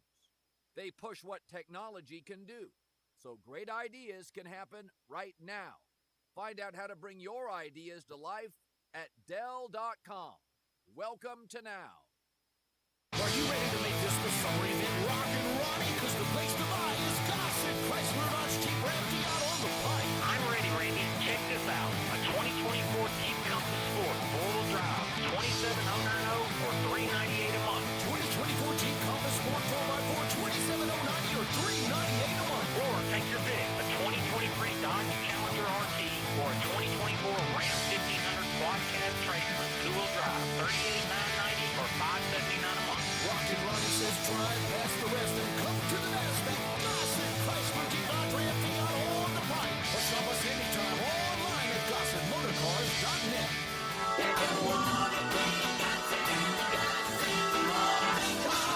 75 months at 7.99. Ram and Challenger 5,000 down. Jeep 4,000 down. Challenger PH 574221. MSRP 52,315. Jeep RT 173869. MSRP 28,090. 0% for 36 months. Grand Cherokee and Wrangler price includes all rebates and incentives and excludes PF 695. All exclude tax, title, and license with approved credit. See dealer for complete details.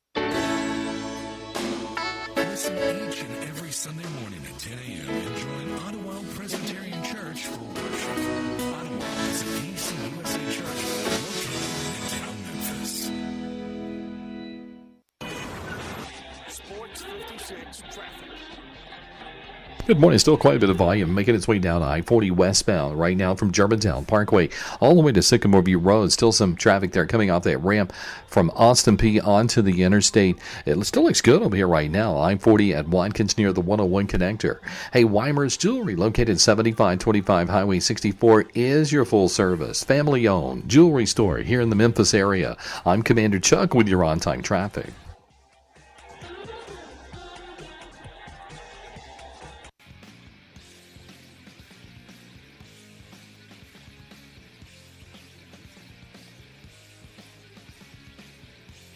Back to Sports 56 Mornings on Sports 56 and 98.5 FM. This hour is brought to you by James Gaddis Jewelers. To reveal the full spectrum of its dazzling color. Here once again, Greg Gaston and Eli Savoy.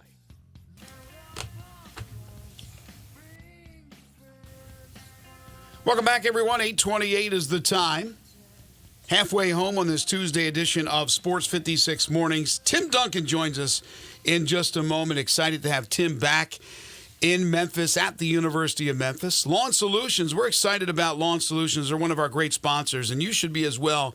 If you are trying to get rid of those weeds and the diseases your lawn may have, they will take care of that for you. Do you have a lawn service and have still battled weeds all summer long? Lawn Solutions will follow up with a short email to you after each visit. If you have any concerns or questions, you can simply hit a tab. It takes you right to the owner's email. It doesn't get any easier than that. I believe that being transparent with customers is an asset to small businesses. That's the words of Brandon Holly, the owner of the company. It's family-owned and operated. Call or text Lawn Solutions at 901-867-5626, 901-867-5626, or go online to lawnsolutionsinc.net.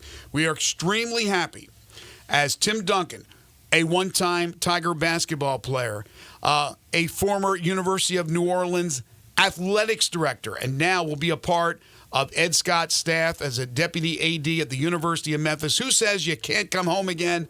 Tim Duncan joins us now on Sports 56 Mornings. Tim, thank you so much for joining us. Congratulations. Greg, good morning, man. Thank you. I appreciate it, man. I'm excited and fired up about coming home and once again putting on my stripes and being a Tiger. I know there's a lot of people that are excited to have heard that news. Ed Scott, I had a chance to talk to him, and he said that he's known you for a while. So tell us about your relationship with Ed.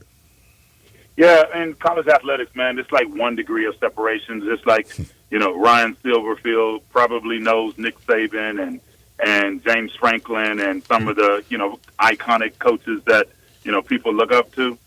It's the same way as administrators. We all are 1 degree of separation at best.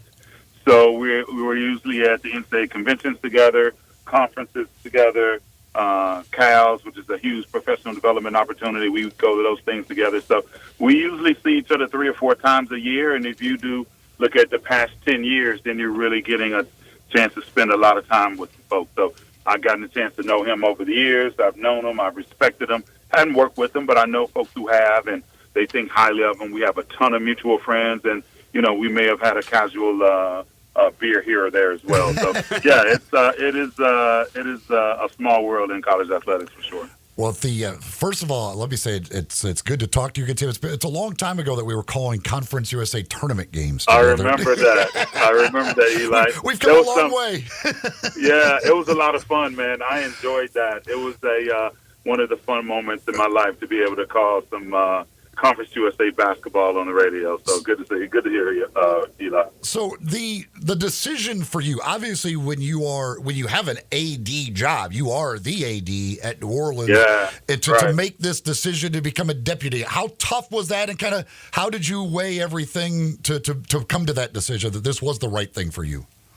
Yeah, I've done it before, but I went from Division II at Clayton State to be a deputy at Northeastern to Division I in the CAA a few years ago before coming here. So here, I didn't think it would happen again. It wasn't something I was interested in. I liked being the boss. But Ed, so after he got the job, I texted him and said, "Hey, man, as an alum, I'm happy, and I think you're the right guy for the job." And he was like, "Thank you, man. I appreciate it. I'm gonna try to do you proud." And then about 3 weeks later, he said, "Man, I have a job. I think I need someone who's been an AD before and I think he'll be great for you. What do you think about it? Let's talk about it. So we talked about it, and then he flew me to Memphis. We had dinner at the Peabody, and before the dinner got started, well, he said, Tim, this job is yours. Let's talk about it. And if he says yours if you want it, let's talk about it and see, if it makes sense for both of us and how we would work together. And, like a good date, man, we were finishing each other's sentences. We were looking in each other's eyes, with that intensity of, this is how we can get this job done. And it excited me. He's a captivating, charismatic guy, and he has a great vision. And he's been at Power 4, and we need someone who's been there to get us there. So it was exciting for me. And, coming home is, I don't know that I would have taken this opportunity if it was another place, but it's home, and that made a lot of sense for me. He's the new Senior Deputy Athletics Director at the University of Memphis. He's Tim Duncan. He's joining us on the Sissy's Log Cabin guest lines. Before we talk about specifics of your role at the university, and obviously you're going to be involved a lot with basketball and your old teammate Penny Hardaway. Before we get into that, can you talk a little bit about the process? Because obviously you were in the mix. Your name had come up as far as the job of AD is concerned. Were you formally interviewed, and a little bit about that process of trying to come back to Memphis as the AD? Yeah, I was. Parker Executive Search. One thing that, going to all these conferences, like when I saw Ed over the past 10 years at 3 or 4 times a year, the search firms are all there. So I know all of them. They know all of us. They make it their business to know people who could fit a potential profile at a university. So Parker Executive Search is someone that I've been in searches before, and they called and asked, hey, Tim, we've talked about the profile of Memphis.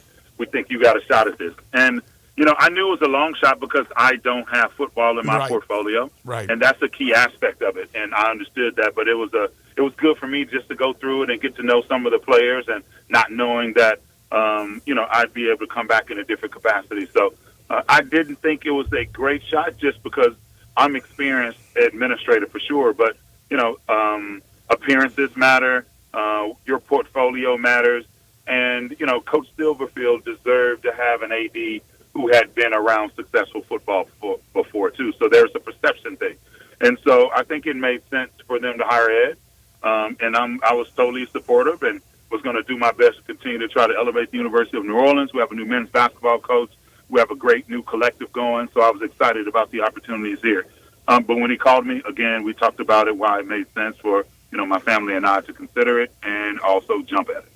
So what, kind of take us through with those conversations of kind of exactly what your role will be? Yeah, I mean, these types of things, and I've done this before to folks. He has a plan in mind, and then when I get there, he's going to dump a whole bunch of other stuff on me, and that's fine. Because I've done that to everyone who's ever started who works for me. But I'll oversee men's basketball. I'll oversee the Simmons Bank Liberty Bowl facility project and renovation, and I'll oversee some internal professional development. That's kind of a passion of mine, is to grow staff, to see them be successful either here or elsewhere. And a mutual friend sent him an agenda of what we call a kickoff meeting down here. Other people will call it a retreat. And he loved some of the things that we did. We did a book review of Who Moved My Cheese, and talked about it and discussed it and had some video and speakers. So he likes that, and he's done some of that himself. So he thinks that may be another area that I can do. But as I mentioned, water rises. So I'm sure that I'll have a lot more to my portfolio than that. And I'm willing to have that as well. Oh, absolutely. You have a different perspective of basketball, having played for this program, but also having played with the current head coach, Penny Hardaway, which has to be extremely unique. You come in as basically his boss and looking from the outside into a program, now looking from the inside. Here's a program that the expectations, as you know, are extremely high. Last year was extremely disappointing. What is it going to be like, the relationship, when you guys were actual teammates and are friends, and now you're going to be in a different role? I think it's about communication. I mean, I look that I've worked with coaches and not them for me. Mm-hmm. And working with them is from as subtle as, sometimes we meet in my office, sometimes we'll meet in his office, sometimes we'll meet in a coffee shop. There's no home field advantage.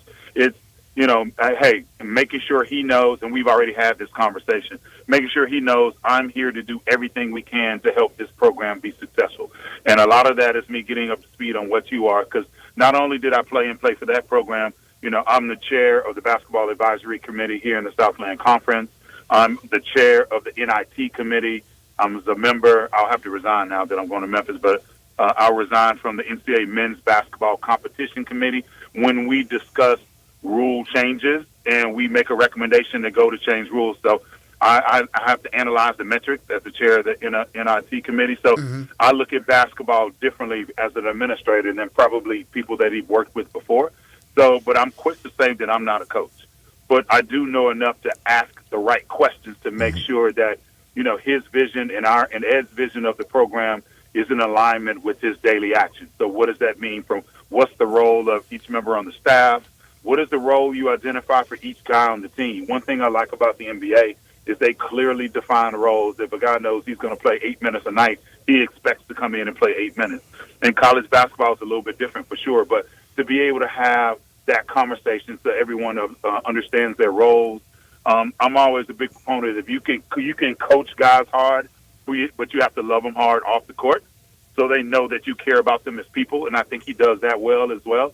So we'll just try to make sure that we continue to build on the things that he's strong at, and my job is to help support him administratively and point out some areas that we think can make the program and the culture be what we need it to be.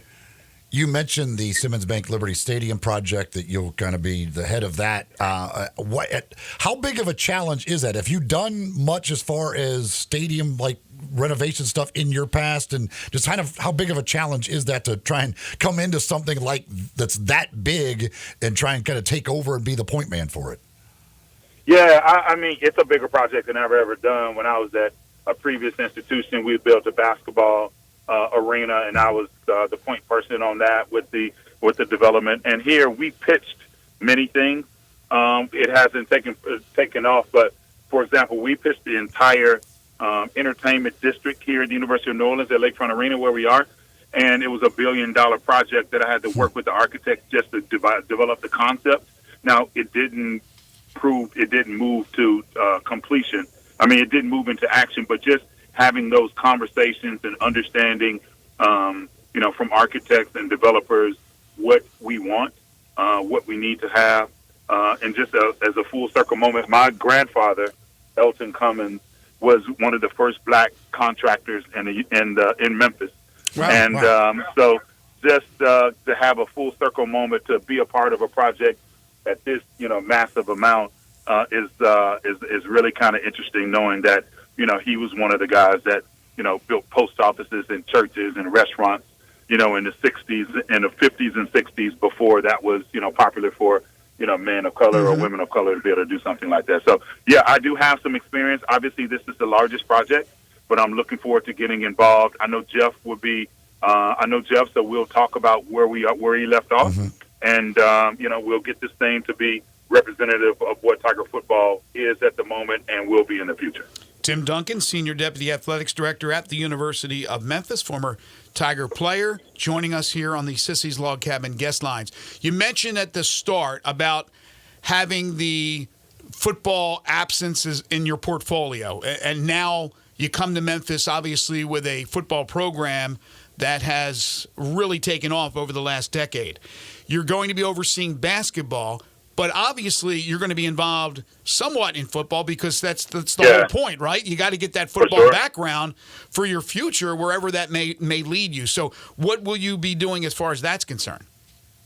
Well, I mean, college football is the key to mobility within this space, right? Everyone who has moved up has made a move in football, and Memphis has as well. And the past three coaches, including Coach Silverfield, have been extremely successful, and it all is poised to, be great this year and sustainable. So that's awesome.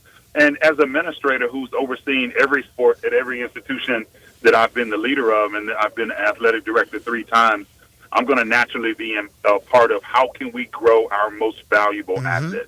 So no, it won't report to me, but every football is all hands on deck. Right. Every administrator will be involved in the success of that program. And that is what, healthy athletics departments do. So, yeah, I have a direct line to men's basketball, but we can't accomplish our men's basketball goals long term without having successful football. And everyone would be a part of it. I'm a big fan of college football. My daughter and I watch it literally sun up to sundown on Saturday. So that'll be fun for me, and I look forward to meeting Coach Silverfield and letting him know I'm a big fan of him and of that program. I was there back when Rusty Trail was throwing passes, and one of my good friends, Nyrone Hawkins, and Larry Porter, and Doc Holliday, and Isaac Bruce, and Russell Copeland. So I know all of those dudes. I used to be at the games.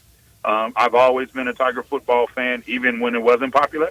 So I'm excited to be an administrator to help us get to that next level that we all know we belong to be. We deserve to be. Boy, whatever happened to Isaac Bruce? Yeah. It was a shame he couldn't take his talent. I think he's done okay.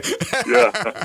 He's done okay. It's obviously no secret. It has been made quite clear by Memphis and others of the desire everybody has that if you're in the group of 5 to move up into the Power 4. How much is that when you're talking with Ed about this, just that idea? Is that something that is like at the forefront? How much do you pay attention, or is that the goal, I guess, of, hey, that's what we're trying to do, is put ourselves in a position to be able to move up into that Power 4? Yeah, it's the goal, and Ed said it, I think, best. I mean, if we become the best versions of ourselves, then we'll be attractive. And so it's not only, winning on the field, but it's also doing great in our Olympic sports. I mean, we got the number 8 women's soccer program in the country, and I think that we should, be winning commissioners' cups within the American. And it's also telling the story. How do we tell our story locally? And then when we get in the room to share that story with, whatever conferences that are looking to add a valuable piece like Memphis, how are we telling the story? And how are we enabling them to visualize our story as a successful college athletics program that they should, invest in? So I think those are the keys. But if we work on the things, like we tell our student athletes, work on what you can control. And what we can control is this stadium project and filling the stadium. That's where the city of Memphis can help us. We have to raise more money. We have to, raise more NIL dollars. If we control those controllables, then we will be an attractive piece. And, internally, do we have the people and the systems in place to support our vision of where we want to go? And I know Ed is currently doing an assessment now. He said he's going to put together a great team, and I'd like to think that I'm a part of that team. And I know he has a few more pieces that he's, considering. And I think that once we have his full leadership team, then we can start to evaluate what works within the department administratively. And, can people step up to the challenge that he's going to present, or do we need to, just go in a different direction? So, I'm excited about getting in and supporting his vision and working toward, getting my alma mater back to where our peers are. We are extremely happy for you and your family, Tim. We're excited for you guys. We can't wait to see you in person. Again, congratulations. Thank you so much for your time. We know it's valuable. We appreciate it. Greg, thank you so much, man. I'm excited. I look forward to seeing you in person and hopefully joining your show at some time in the future. Fantastic. Thanks, Tim. Thanks, Tim. All right, thanks, guys. Okay. Good stuff. That's great. He's a good dude, man, and I'm excited for him. It takes a little bit to go, yeah, I'm the boss here. I run the show. Now I'm going to be second or third in line, but I am going to be a part of a team and an exciting team. And I don't think it's any surprise after meeting Ed in person that it didn't take much for Ed to convince Tim to come and work for him at the university. I think he'll make a lot of people want to come work for him. He's just got that kind of personality, and Tim is fantastic. He's already had a lot of success so far in his administrative career. You need a tough, reliable tractor to tackle those tough chores? Go see the folks at Mid-South Ag Equipment, just south of Collierville on Goodman Road. It's actually 3044 Highway 302. That's the address. You can also find them online at midsouthag.com. Go by, see them. You can check out the Case IH Farmall series of tractors, bush hog equipment, and much, much more. They've got new stuff. They've got pre-owned stuff. They'll service your equipment. They do it all for you to make sure you're not experiencing downtime. You got to keep up with what's going on and make sure you're out there and in the fields and all your equipment's working correctly. They're going to make sure of that at Mid-South Ag Equipment. Easy to get to if you take I-269 to the Goodman Road exit. They're just a half mile west of there, so very easy to find the folks at Mid-South Ag. And again, you can find them online at midsouthag.com, where you can see inventory, check out special deals they've got going on, know everything that's going on over at Mid-South Ag Equipment. So for all those equipment needs, you know the place. It is Mid-South Ag Equipment. This is Sports 56 Mornings with Greg and Eli on Real Sports Talk, Sports 56 and 98.5 FM. Broadcasting from the Family Leisure Studio, we are Sports 56 and 98.5 FM.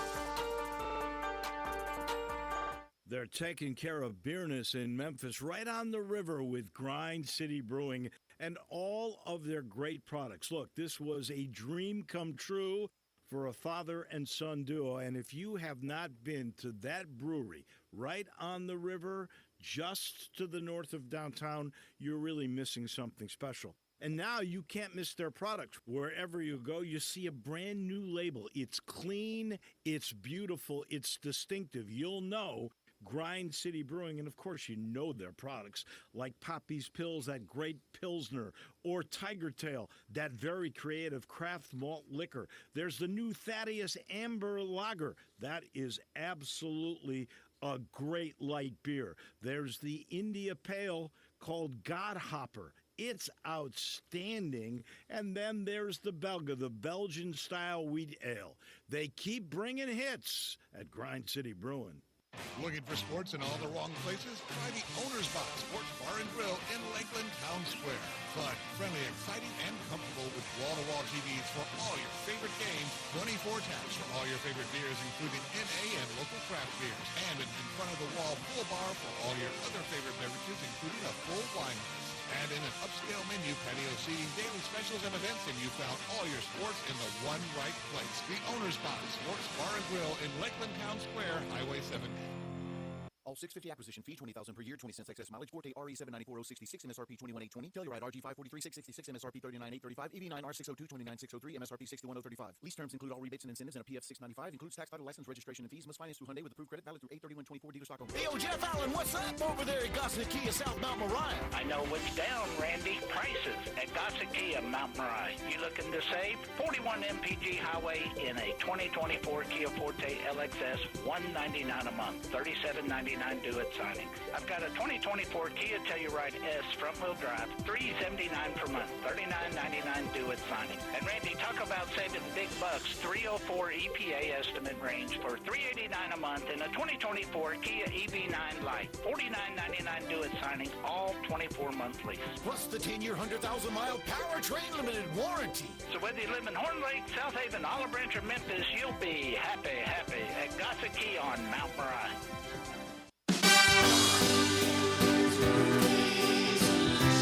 Chris Price here for Brian Elder Roofing. For nearly 2 decades, we've installed some of the best roof systems across the Mid-South. To the tens of thousands of clients we've served, we are honored. So many of you call our team at Brian Elder Roofing your roofers. Our team is dedicated to serving you and keeping your family safe, dry, and mold-free. The recent hailstorms have caused massive damage, and many of these will go unnoticed for years, even though the golf ball-sized hail we just experienced in the Mid-South compromises even the best-built roof system. Whether we find damage or not, your photos are securely stored for future reference. Call Brian Elder Roofing today for a total evaluation of your entire roof system free. We will not try to sell you a roof if all you need is a repair. Call me at 901-867-0303. That's 901-867-0303. Or visit us online at brianelderroofing.com.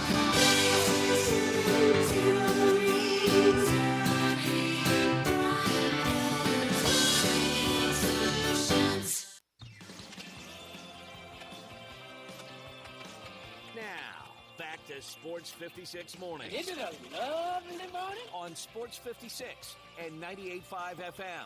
This hour brought to you by James Gaddis Jewelers.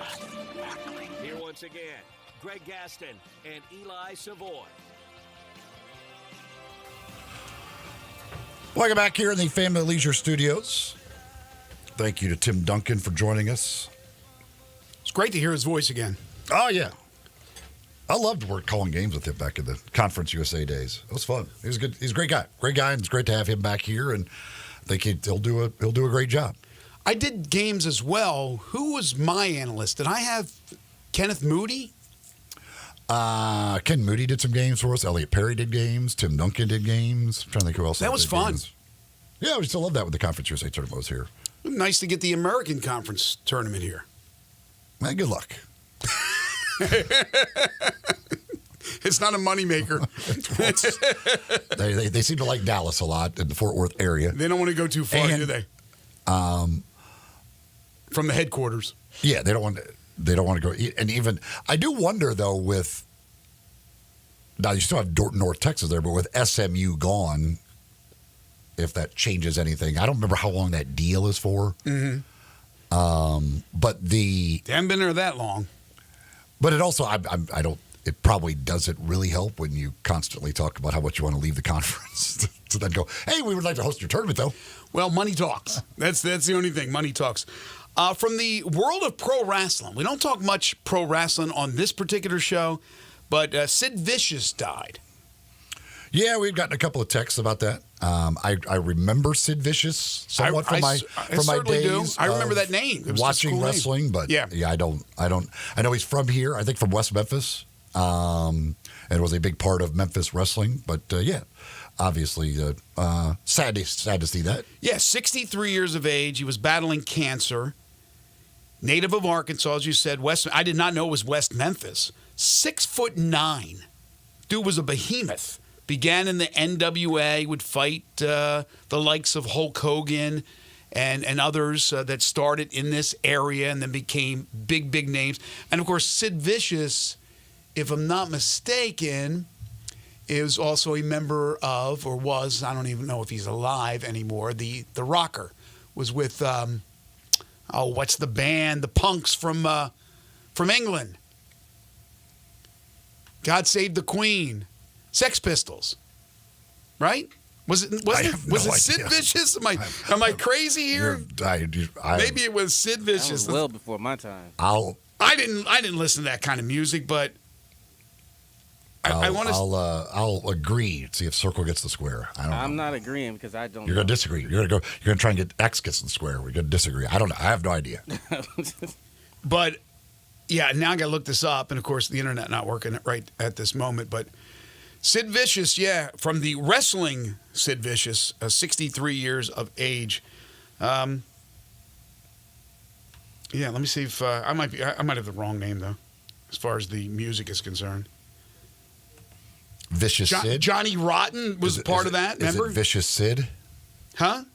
Maybe it's Vicious Sid. No, but Sid Vicious had different. He went by different names too. The Sid Vicious. Yeah, I was right. Sid Vicious. Simon John Ritchie, who went by the stage name Sid Vicious, was a bassist and member of the punk band Sex Pistols.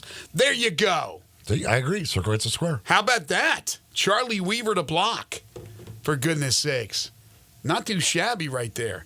I'm very happy with myself. From the world of golf, how about this?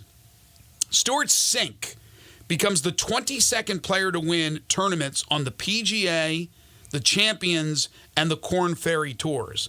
When I saw this, now Sink this year has won on the Champions and on the Korn Ferry. He just played in the Korn Ferry event and won. He has not won on the PGA Tour this year. But just, I think, like 2 years ago, maybe last year. I mean, he's won recently. He's over 50 now. Obviously, that's the only way he could play on the Champions. But he becomes the 22nd player. When I saw that, I was like, 22 players have done that? It like, to me, it seems like an anomaly. Like maybe like 5 or 6. Why? I mean, well, that's a lot of them have come up through that. That's how they. Yeah, well, I didn't know the Korn Ferry Tour. I know it had a different name. It's had a million different names. But I didn't know that, like, back in the day, there was a minor. I know it's professional, but let's say like AAA, a AAA golf tour. And Mickey Barker's going to join us to open up Hour 3, and he would have more knowledge about this. But you know what I'm saying? Like when Nicklaus and Johnny Miller and Trevino and all them were playing on the tour, was there a Korn Ferry-esque tour as well?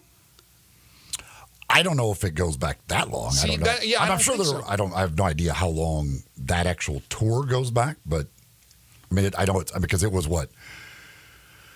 It was what Nike, it was right, Nike? Web.com or something like that at one point. But how many years has it been around? 25 years, maybe? I don't know for sure. I mean, but some of the names include John Daly. But we know John Daly's history, friend of the show, and I knew that he was part of that, but some of the other names really surprised me. But anyway, Stuart Sink becomes the 22nd player to win at least one event on the PGA Tour, the Champions Tour, and the Korn Ferry Tour. It was announced in early 1989 by PGA Tour Commissioner Dean Beeman. The satellite tour was formalized by the PGA Tour in 1990. Okay, so basically been around for 34 years, 35 years. I guess that's long enough to have 22 people do that. Ben Hogan Tour, then the Nike Tour, then the Buy.com Tour, then the Nationwide Tour, then the Web.com Tour, and now the Korn Ferry Tour. Nothing like sponsors. Speaking of sponsors, Pinnacle Roofing and Restoration for all your roofing and home repair needs. Call Brandon McCullough at 901-438-5084 or go online to newroofmemphis.com. Locally owned and operated roofing company. They offer financing with different plans and options to choose from, including a 6, 12, or 18-month same as cash option. They'll work with your insurance company or out of pocket, whatever it takes to get that new roof or that roof fixed. They do residential and commercial roofing. So business owners and property managers, listen up. Also homeowners, obviously. If you have a leak or any other roofing problem, call Brandon today. They'll come out and do a free roof inspection. They're part of the Roofs for Troops program as well. So any veteran, active or retired, you get a $250 rebate on the purchase of a new roof.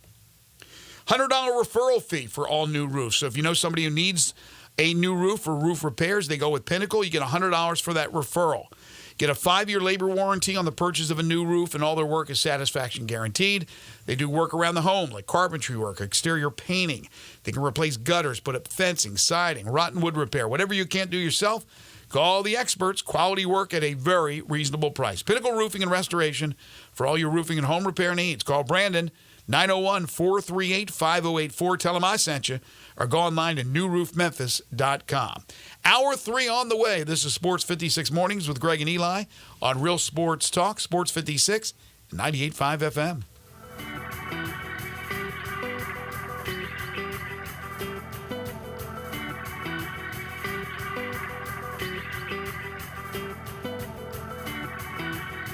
Take your basketball skills to the next level at Shoot 360 Memphis. Shoot 360 is a revolutionary basketball training facility that combines cutting-edge technology with gamification and provides instant, objective feedback with hands-on, one-on-one expert coaching. And now, introducing Shoot 360 Cordova, a newly renovated 50,000 square foot facility with 2 NBA regulation-sized courts, 3 high school-sized courts, and 4 shooting bays with Shoot 360 technology. Memberships are now on a monthly basis. And yes, you can become a member at both locations. Whether you're an aspiring young talent, NBA player, or looking for a unique workout, all skill levels are welcome at Shoot 360 Memphis to learn proper shooting and passing techniques, improve fundamentals, and gain a competitive edge while having fun. Shoot 360 Memphis now in Cordova and Collierville. Call them today at 901-779-3176. That's 901-779-3176. The future of basketball training is here. Shoot 360 Memphis. Nestled in the heart of East Memphis, located corner of Park and Cherry, is a beautiful residential neighborhood. I'm here at Town Village Audubon Park interviewing a new resident, Carolyn. Share with us why you chose Town Village. Well, if your parents or special friends need to make that big move, let me share with you my experience. It was tough for me to leave home, but then I discovered Town Village. I would like to highly recommend Town Village to you and your loved ones. After looking at all the amenities and meeting all the people and staff, I was hooked. From restaurant, bistro, 3 meals per day, housekeeping, transportation, security, health care, physical therapy, exercise room, and even a heated pool and spa. Come see us and make your new home at Town Village. Visit us and call Daniel at Town Village Audubon Park at 901-374-7342. There's no place like home, Town Village. Who doesn't love getting something for free? Labor Day deals have arrived at the Home Depot. Right now, you get a free Milwaukee 18-volt extended capacity battery, $159 value when you buy a select tool. Get longer runtime and more battery life so you can power all. Shop Labor Day deals and get a free battery when you buy a select tool at the Home Depot. How doers get more done.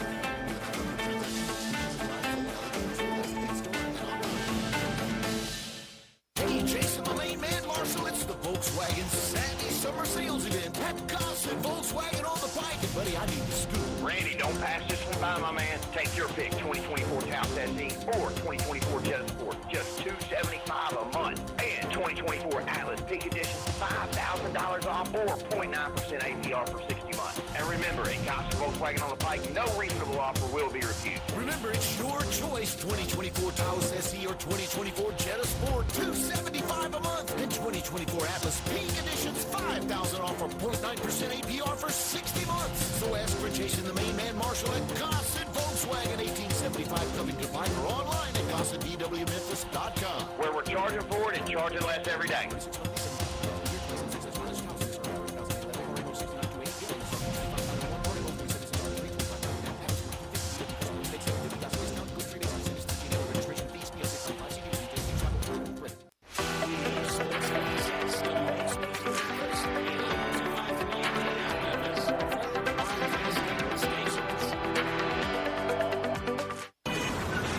Sports 56 traffic.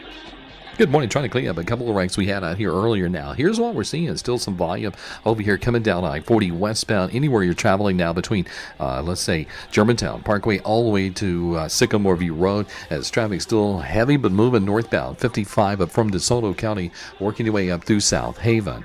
Weimer's Jewelry, located 7525 Highway 64, is your full-service, family-owned jewelry store right here in the Memphis area. I'm Commander Chuck with your on-time traffic.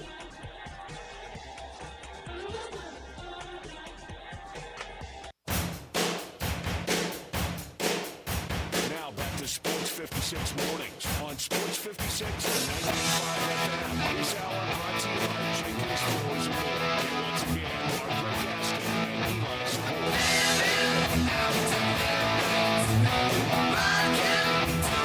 Welcome back, everyone. 9:04 the time. Final hour for us today here on Sports 56 Mornings, the Tuesday, August 27th, 2024 edition. Greg Gaston, Eli Savoy, Zach Boyd with you from the Family Leisure Studios. Family Leisure, where family and fun come together. 2120 Whitten Road, just north of I-40. Currently 80 degrees. It's going to get up to 100 degrees is projected for today. And then tonight, it will be clear skies and a low of 74. Jenkins Floors and More is the third hour sponsor of Sports 56 Mornings. They got the new warehouse and showroom open in Horn Lake. Hop, skip, and a jump from anywhere in the metropolitan Memphis area. 2356 Goodman Road. Family-owned and operated flooring and carpeting business. Ceramic and porcelain tiles, hardwoods by Portercraft, carpeting from Southern Luxury Carpet, backsplashes, plantations, shutters, and so much more. They sell at wholesale. Skip the middleman, save you lots of money in the process. They will come to you for a free estimate. They'll show you different samples of what it may look like. You end up going with Jenkins. They'll have it done in 2 weeks. It's a 2-week turnaround. That's their promise to you.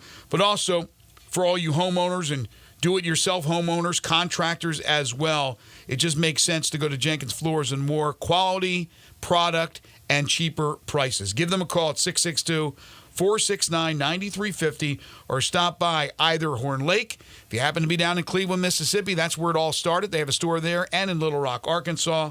They're open Monday through Saturday. Great family, great service, Jenkins Floors and More. Time now to talk some golf with Mickey Barker.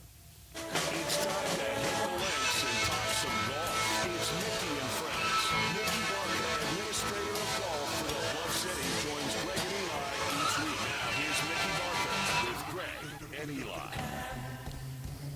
He is the golf administrator for the city of Memphis, the Hall of Fame golfer from Lipscomb University. You can follow him on Twitter at Mickey Barker1. He is Mickey Barker. And a little bit bittersweet today, Mickey. All good things must come to an end, but only for this season. As we're going to sign a contract today to make sure you're back next season. How are you? Good morning, Greg. Eli, how are you guys? Fantastic. Doesn't mean golf ends by any stretch of the imagination. Right, but that big monster football's rolling in on us, so coming this weekend. But, yeah, it's been a great summer. It's gone by really fast. It's been exciting golf season this year. Before we get into what's going on locally, what's going to be happening in September and in the fall, the FedEx Cup is getting down to the final 30 this week with the Tour Championship. Last week, very popular win for Keegan Bradley. He's a fan favorite with the USA chance as he will captain the Ryder Cup team. But I think that should seal the deal for him to be a part of the President's Cup team? Well, he's already a vice captain, so I think it's a really good chance that he's going to be, on the team as a player, that Furyk would pick him as one of the 6 captain's picks. Do you give up the vice captaincy if you are a player, or do you I think you can do a little bit of both. Tiger was a playing captain for the President's Cup, down in Australia a couple years ago. So I think they can do it. I'm not sure if they would bring somebody else on. They might bring another vice captain on, just let him be a player. The question, I guess, would be, could he continue to play well enough? I mean, we've seen him the last couple of years, and he still played well. Could he end up being a playing captain for the Ryder Cup if he made that team? If he kept playing the way he is right now, absolutely he would. But I got a feeling all of the duties that you're going to have over the next year with the Ryder Cup, making trips to Canada and back, and all the media obligations that you have, I've yet to see a Ryder Cup captain that kept playing well, into that year. There's just so much going on. He has said that he will pick, with his captain's picks, right, the top 6 qualify. So with 6 other spots, he will pick the 6 best. In other words, he was asked about LIV.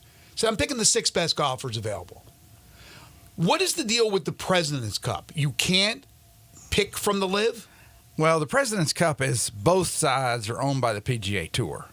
So I would imagine that Jay Monahan's going to have a little bit to say about who they will and won't pick.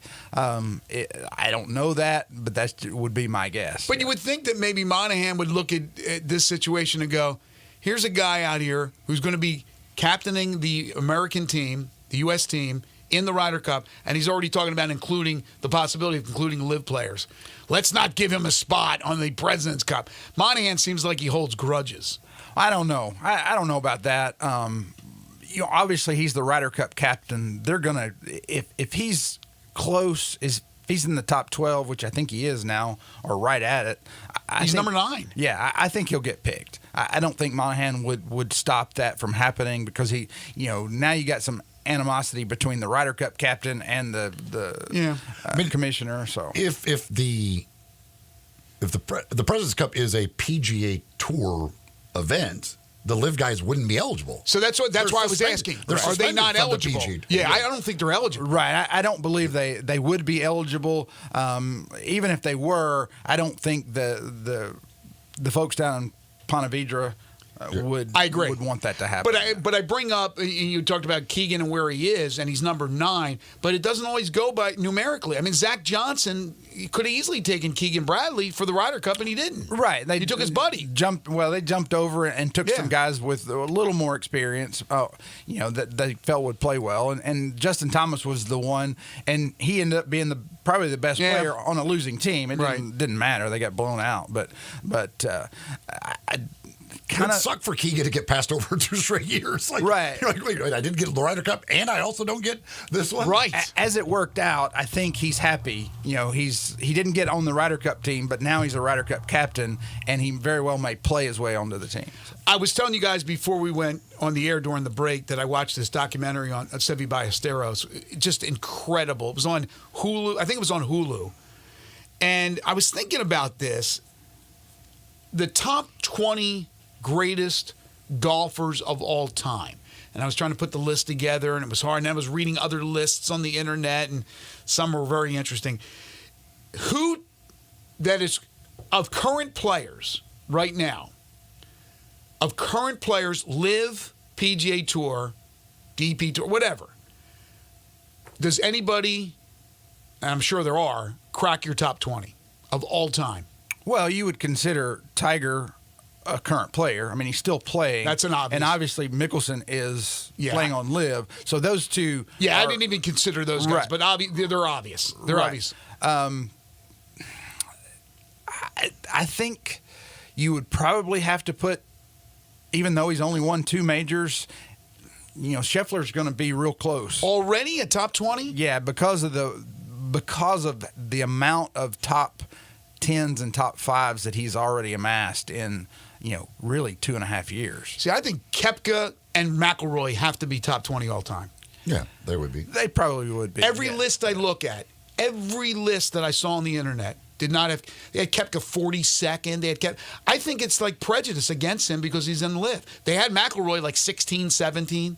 The thing that you have to think about is, a lot of people. Walter Hagen would not come to mind. He won 11 majors. He's on my list. He was on. Yeah. I Harry Vardon on my list. I mean, Sarazen would have to be on there. Hogan, obviously. Snead. Who am I missing? Byron Nelson. Obviously, Arnold, Lee Trevino, Jack, of course. So now Tom Watson. You're pushing Koepka and Rory. You're pushing them further and further down the list. But how about a guy like Spieth's not there yet, is he? No, and probably won't be? Well, unless he wins more majors. Yeah, but do you think he can win more majors? It depends on how he comes out of the surgery. If he completes the career slam. Then, yeah, absolutely. Because what do you got, 4 guys that have won the career slam? Right. So I was just curious how you saw the today's players as far as the all-time greats. Some of them certainly are. Nick Faldo's another name we didn't even bring up.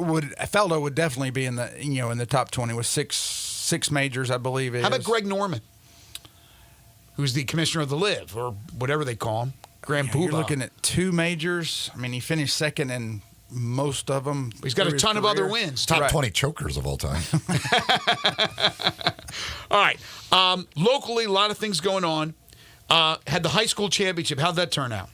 It was great. It was a fantastic day. We had 120 players on Friday at Fox Meadows. It was a wonderful event. We had great scores. We had Nathaniel Joseph from Houston High School shot 4 under par, 67. We had Esther Kim and Zoe Blazek? Yeah, I'm going to let you say that. You're the professional here. They both shot 74, and Esther Kim beat her in a sudden death playoff. So 74 at Fox Meadows for the girls, fantastic score.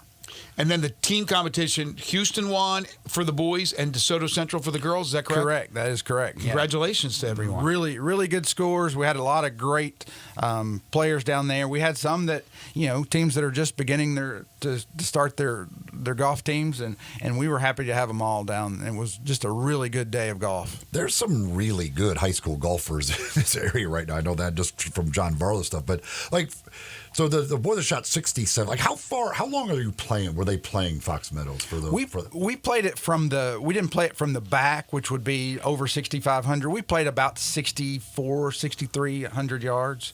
So 67, that's a good length for a high school kid. Yeah, we moved it up a little bit because we had so many players. We wanted them to try and keep them moving a little bit.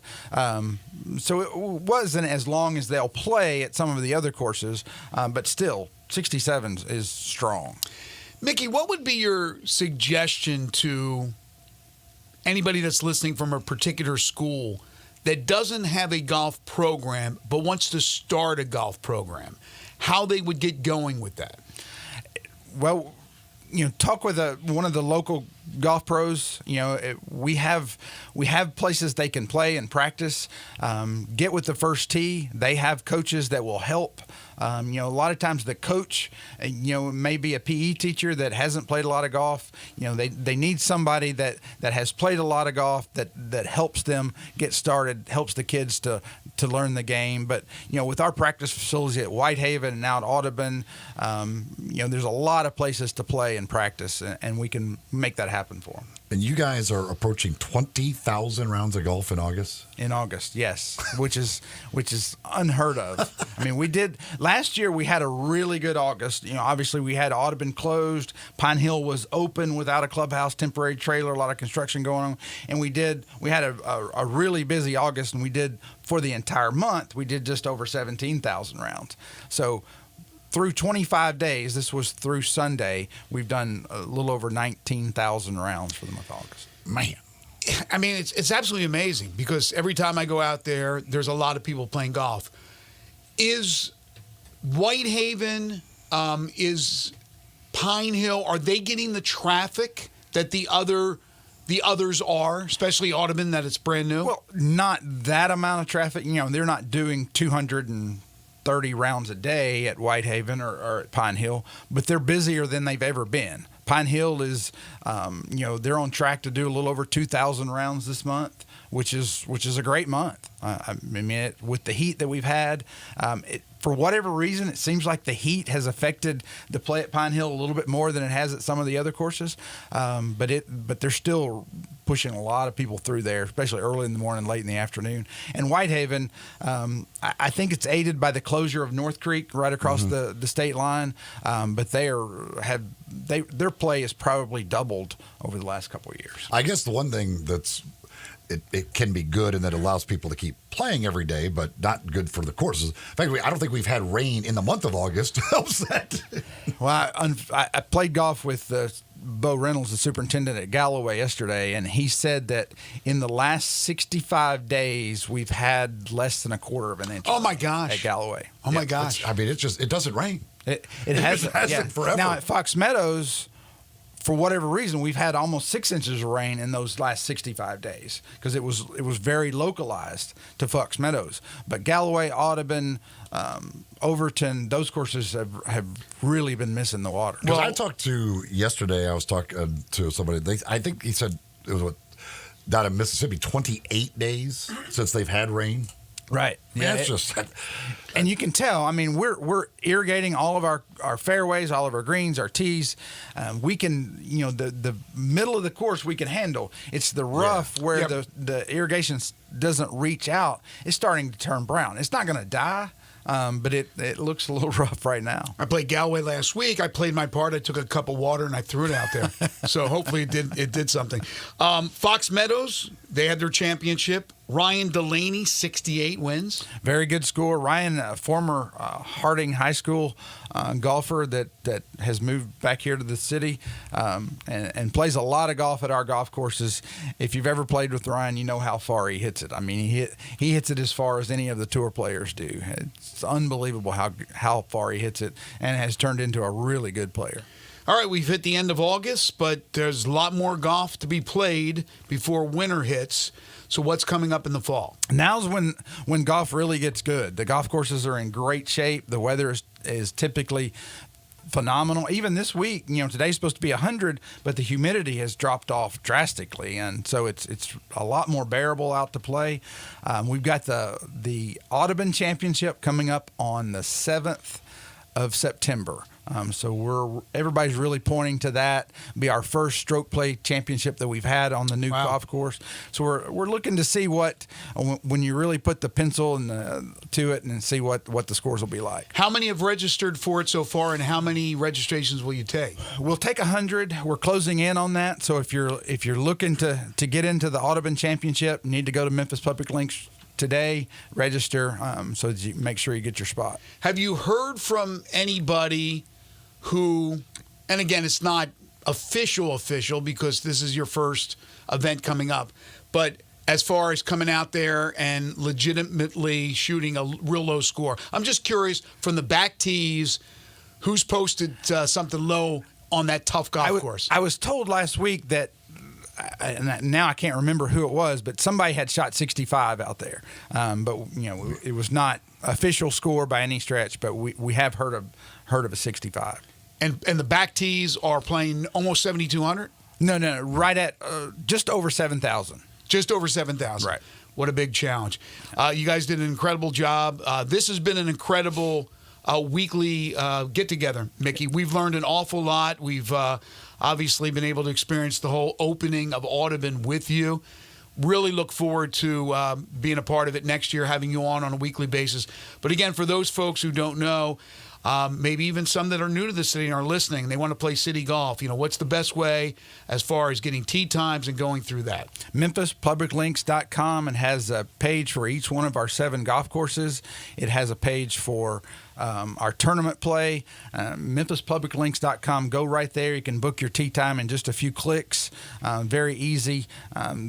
You don't have to talk to anybody on the phone. You can make your tee time for any course you want. Do you think Scotty Scheffler this year could finally close the deal in the Tour Championship?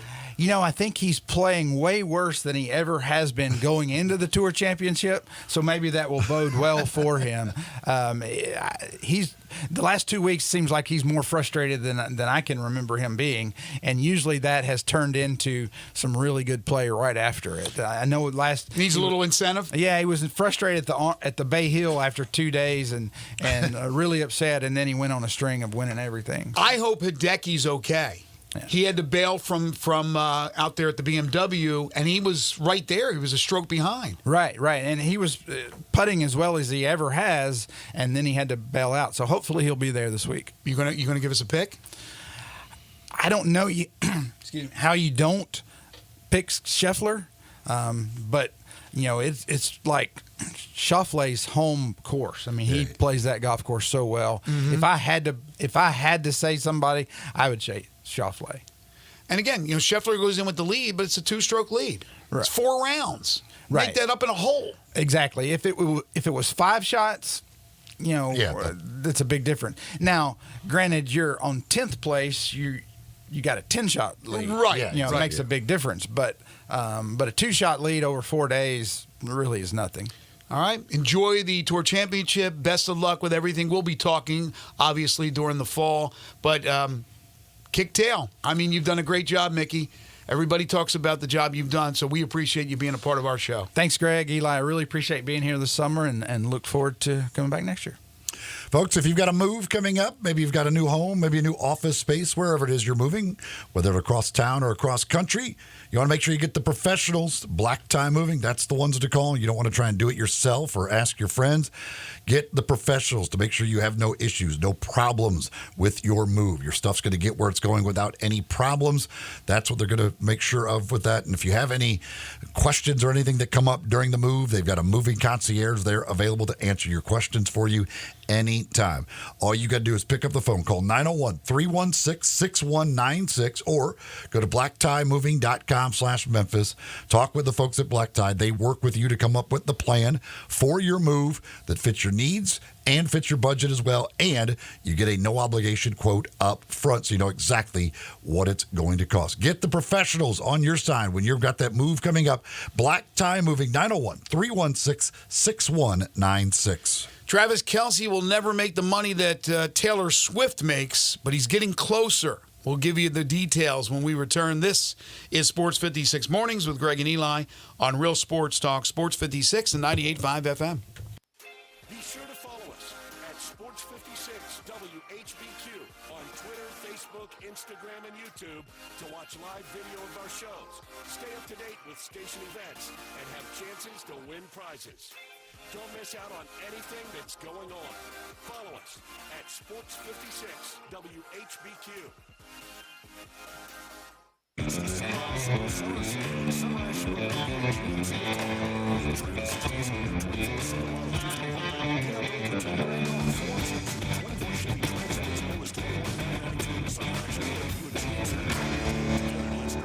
Price does not include licensing costs, registration fees, taxes, and dealer dock fee of $899.50, which are to be paid by the consumer. Silverado RG 377,592, MSRP 61,065, dealer discount 42.74, factory rebate 47.50, trade assistance 1,000, must trade in 2010 or newer vehicle. Track stock number RC 246,913, MSRP 23,395, dealer discount 14.03, expires 9/3/24. Is your wife asking you to stop eating junk food? Well, we have you covered at Humdinger's. It's quick and it's healthy, and most important, it tastes amazing. With many choices from salmon salad to rainbow trout and grilled asparagus. Come visit us for lunch at Humdinger's, 6300 Poplar Avenue. So good, Coach Penny eats with us weekly. Don't forget, Humdinger's offers full-service catering for weddings, social events, or your corporate lunches. You can call 901-260-8292 to find out more. If you own a business, you know Luttrell Belting keeps you moving. Luttrell has cost-effective belts, conveyor components, and 24/7 on-site service to keep you operating smoothly. Text are just a phone call away at 800-441-8946 or online at LuttrellBelting.com. Luttrell's Memphis plant stocks belting in nearly every size and finish, and if they don't have it, they'll make it. From ordering to selection, fabrication, and installation, your Luttrell sales rep is there for you. Luttrell Belting keeps you moving. For life's spectacular moments, only a real diamond will do. At Sissy's Log Cabin, you'll discover a brilliant selection of natural diamonds, along with our promise of unmatched quality and service. The only real diamond is a natural diamond from Sissy's. Find yours when you stop by any of our 6 locations or shop online at Sissy'sLogCabin.com. Discover the natural diamond of your dreams only at Sissy's Log Cabin, because life's too short for ordinary jewelry. Ole Miss Rebel Yell is back. The Rebel Yell Hotline Radio Show is back on WHBQ Sports 56 and 98.5 FM. Every Monday night at 6, hear the latest news on your Ole Miss Rebels with Yancey Porter with 24/7 Sports, former Ole Miss defensive tackle Mike Fitzsimmons, Gordon Ford covering SEC Sports Call, and former Ole Miss baseball announcer Gary Darby. From kickoff to free throw to extra innings, your Ole Miss Sports on the Rebel Yell Hotline Show right here Monday night at 6 on Sports 56, 560 AM and 98.5 FM. Your Mid-South Sports Station. Sports 56 mornings on Sports 56 and 95 FM. This hour brought to you by James Floors and More. Here once again are Greg Gaston and Eli Savoy. The Kelsey brothers, Travis and Jason, have reportedly reached a deal with Amazon for their podcast, which is a good podcast. New Heights. 3 years, more than $100 million. Good for them. Now, again, Travis already makes great money as a Kansas City Chief. He makes great money as an endorser of many products. Pales in comparison to Taylor Swift, who's now worth over $1 billion. But that is some good coin right there for a podcast. It's amazing. But that is, I guess, the way of the world now. A lot of younger people listen to podcasts because you do so at your convenience. Just like you can listen to our show at your convenience, the podcast of our show, which is always available 24/7 if you're not hearing it live. I mean, they get to hear directly from these athletes, like on their own. Oh, shows. no, that's really, really cool. I'm just saying also the convenience now of radio shows that are podcasts that become available online anytime to listen or to watch at your convenience. I mean, you can't beat that. But I am still so old school that I want to listen or watch something as it's happening. Just like I want to be at live events when I want to watch it on television. Sometimes I'm just tired and I don't want to go to a live event. And then it's always nice to kick back and relax and watch it in your comfort of your home. But I like being at events. I like listening and watching things live. The Memphis Sports Hall of Fame has announced their class for 2024. Did I make it? You did not. Damn. Zach Randolph, Andre Turner. What did they ever do? Reggie White. Whew. Jarvis Greer. Nice, Jarbo. Dick Fadgen. Andy Roberts. Yeah, racquetball. Bobby Bingo Smith. Mm-hmm. Regina Street. Yep. And then on the prep side, Robert Newman and Jim Hines. Jim Hines, what an unbelievable coach he was. Who's the first one? Robert Newman, you said? Yes. Not familiar with Robert Newman. He was a high school basketball, prep basketball coach. Okay. Maybe I should be familiar with him. All the other names, except who'd you say? Dick who? Fadgen, he was a college swim coach. Yeah, I'm not familiar with him. Everybody else, of course, very, very familiar with. Congratulations. October 16th will be the induction ceremony for the class of 2024. So, yes, congratulations to all them. So, October 16th, what's that fall on? I want to make sure that, Jarvo's available for Tiger football games. 16th would be on a, that would be like a Tuesday. Whoa. Tuesday, I think, maybe. Monday or Tuesday. Okay. So he's If I'm not mistaken. Yeah. The 6th is on a Sunday. How you know that is pretty impressive. I know the 6th is on a Sunday. So that's, I could, so 13th. Is that your birthday?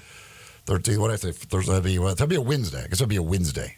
That's right. I know the 20th, my birthday's on a Sunday. So, and your birthday's 2 weeks, it's the 6th, right? Mm-hmm. So, yeah, you go 2 weeks before me. Okay. Very, very simple. Very simple math. Yes, okay. Bill Connelly on ESPN. Thought you were about to go Bill Cosby. Who does their, like a lot of their kind of analytics type stuff and ranks teams. He has his SP Plus, which he is one of his ranking systems that he does. He has ranked the group of 5 contenders for the playoffs. Okay. And now I just lost the darn thing. What just happened to that page I had up? Here it is. Nope, that's not it. How did I click? Here it is. Okay. So he has them again. He has SP Plus, which is I don't know what all is into it and all that. It's about basically predicting things and so a bunch of what analytics. Okay. His top ranked group of 5 team, according to his SP Plus ranking, is Boise State. Okay. Who he has ranked at 39th. Their SP Plus strength of schedule rank is 79. Their college football playoff odds are 10.6%.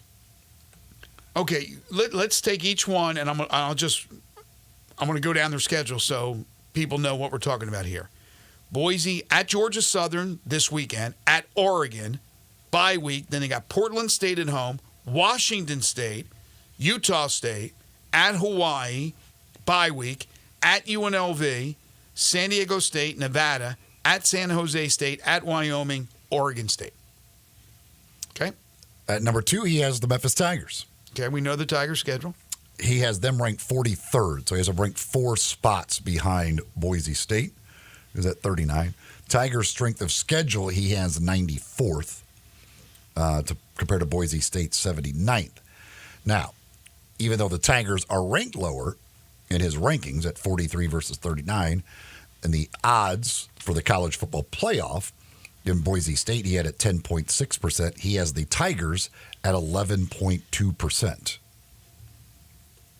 Hey, plus Nick Saban loves Memphis State to get in. Memphis State. He has, he lists the biggest question mark. He says, can the Tigers actually defend? If you're looking for a team capable of matching athleticism with a high major opponent, Memphis is probably the best bet. Ryan Silverfield has put together a wonderfully athletic roster full of mid-3-star athletes and power conference transfers. And in Seth Hennigan as a quarterback, tons of coaches were hoping would enter the portal. This offense has the highest ceiling of any in the G5, but Memphis ranked 10th in offensive SP Plus last year and 111th on defense. Can transfers change that? Silverfield brought in G5 stars,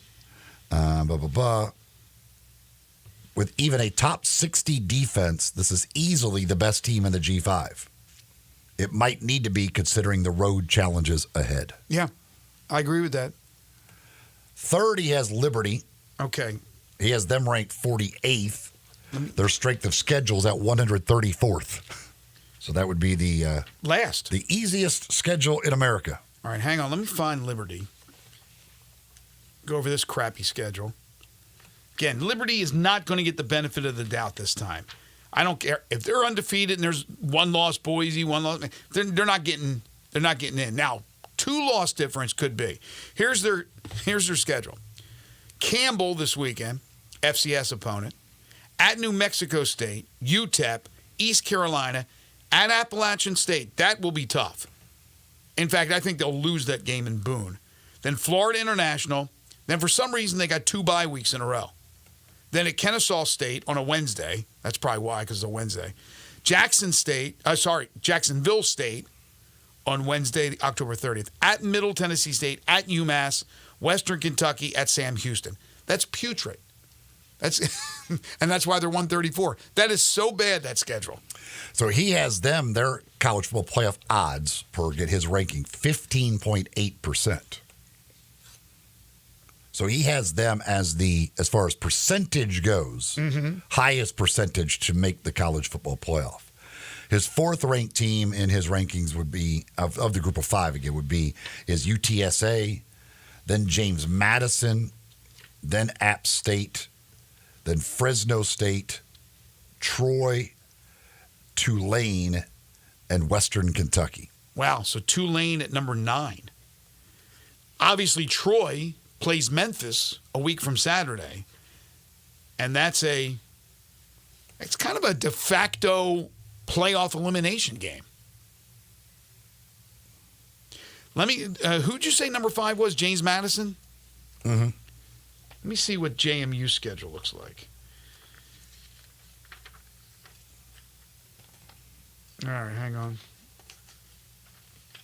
Their schedule is 121st. 121st? So they don't have Coastal in there anyway, right? I'm not sure how good. Oh, here's James Madison at Charlotte. So they open up against Biff Poggi, Gardner Webb, at North Carolina after a bye week.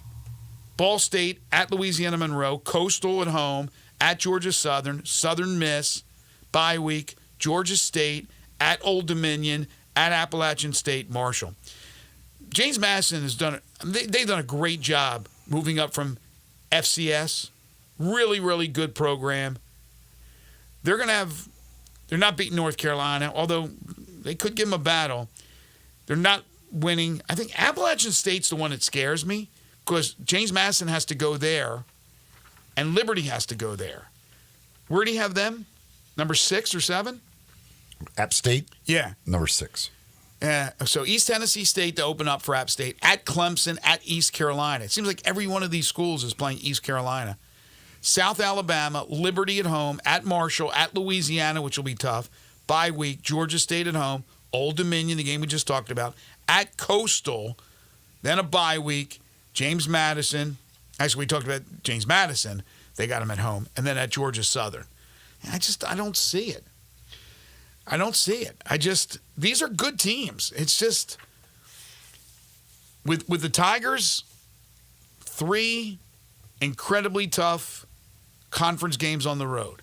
Can they win on the road and win in hostile environments? Although, again, this isn't crazy. We're not talking like a nutty fan base in Tulane or at Tulane.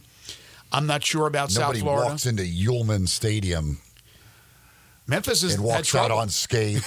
Memphis had trouble with Ullman.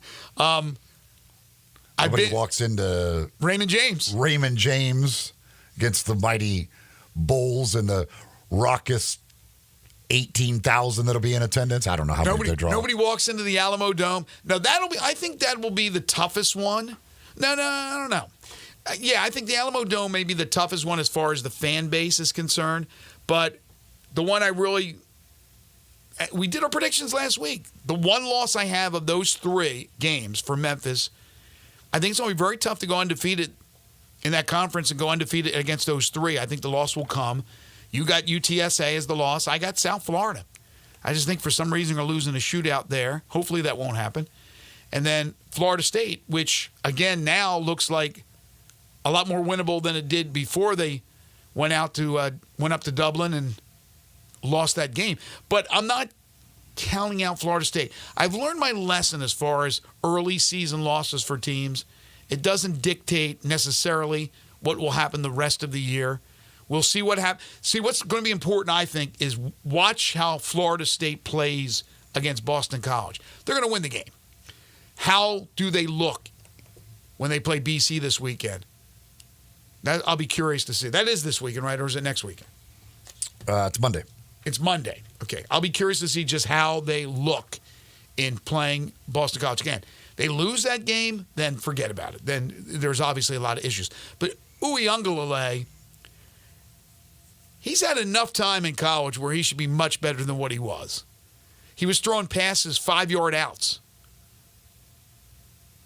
Physical tool, but he's not throwing the ball. They're not getting the deep ball. I don't know what's going on with that. So, yeah, they lost a ton of talent off that offense. I mean, you're talking about the receivers they lost, the running back. I mean, there's a lot to replace. And I thought it would be better against Georgia Tech, but maybe DJ he doesn't have it. Isn't that good?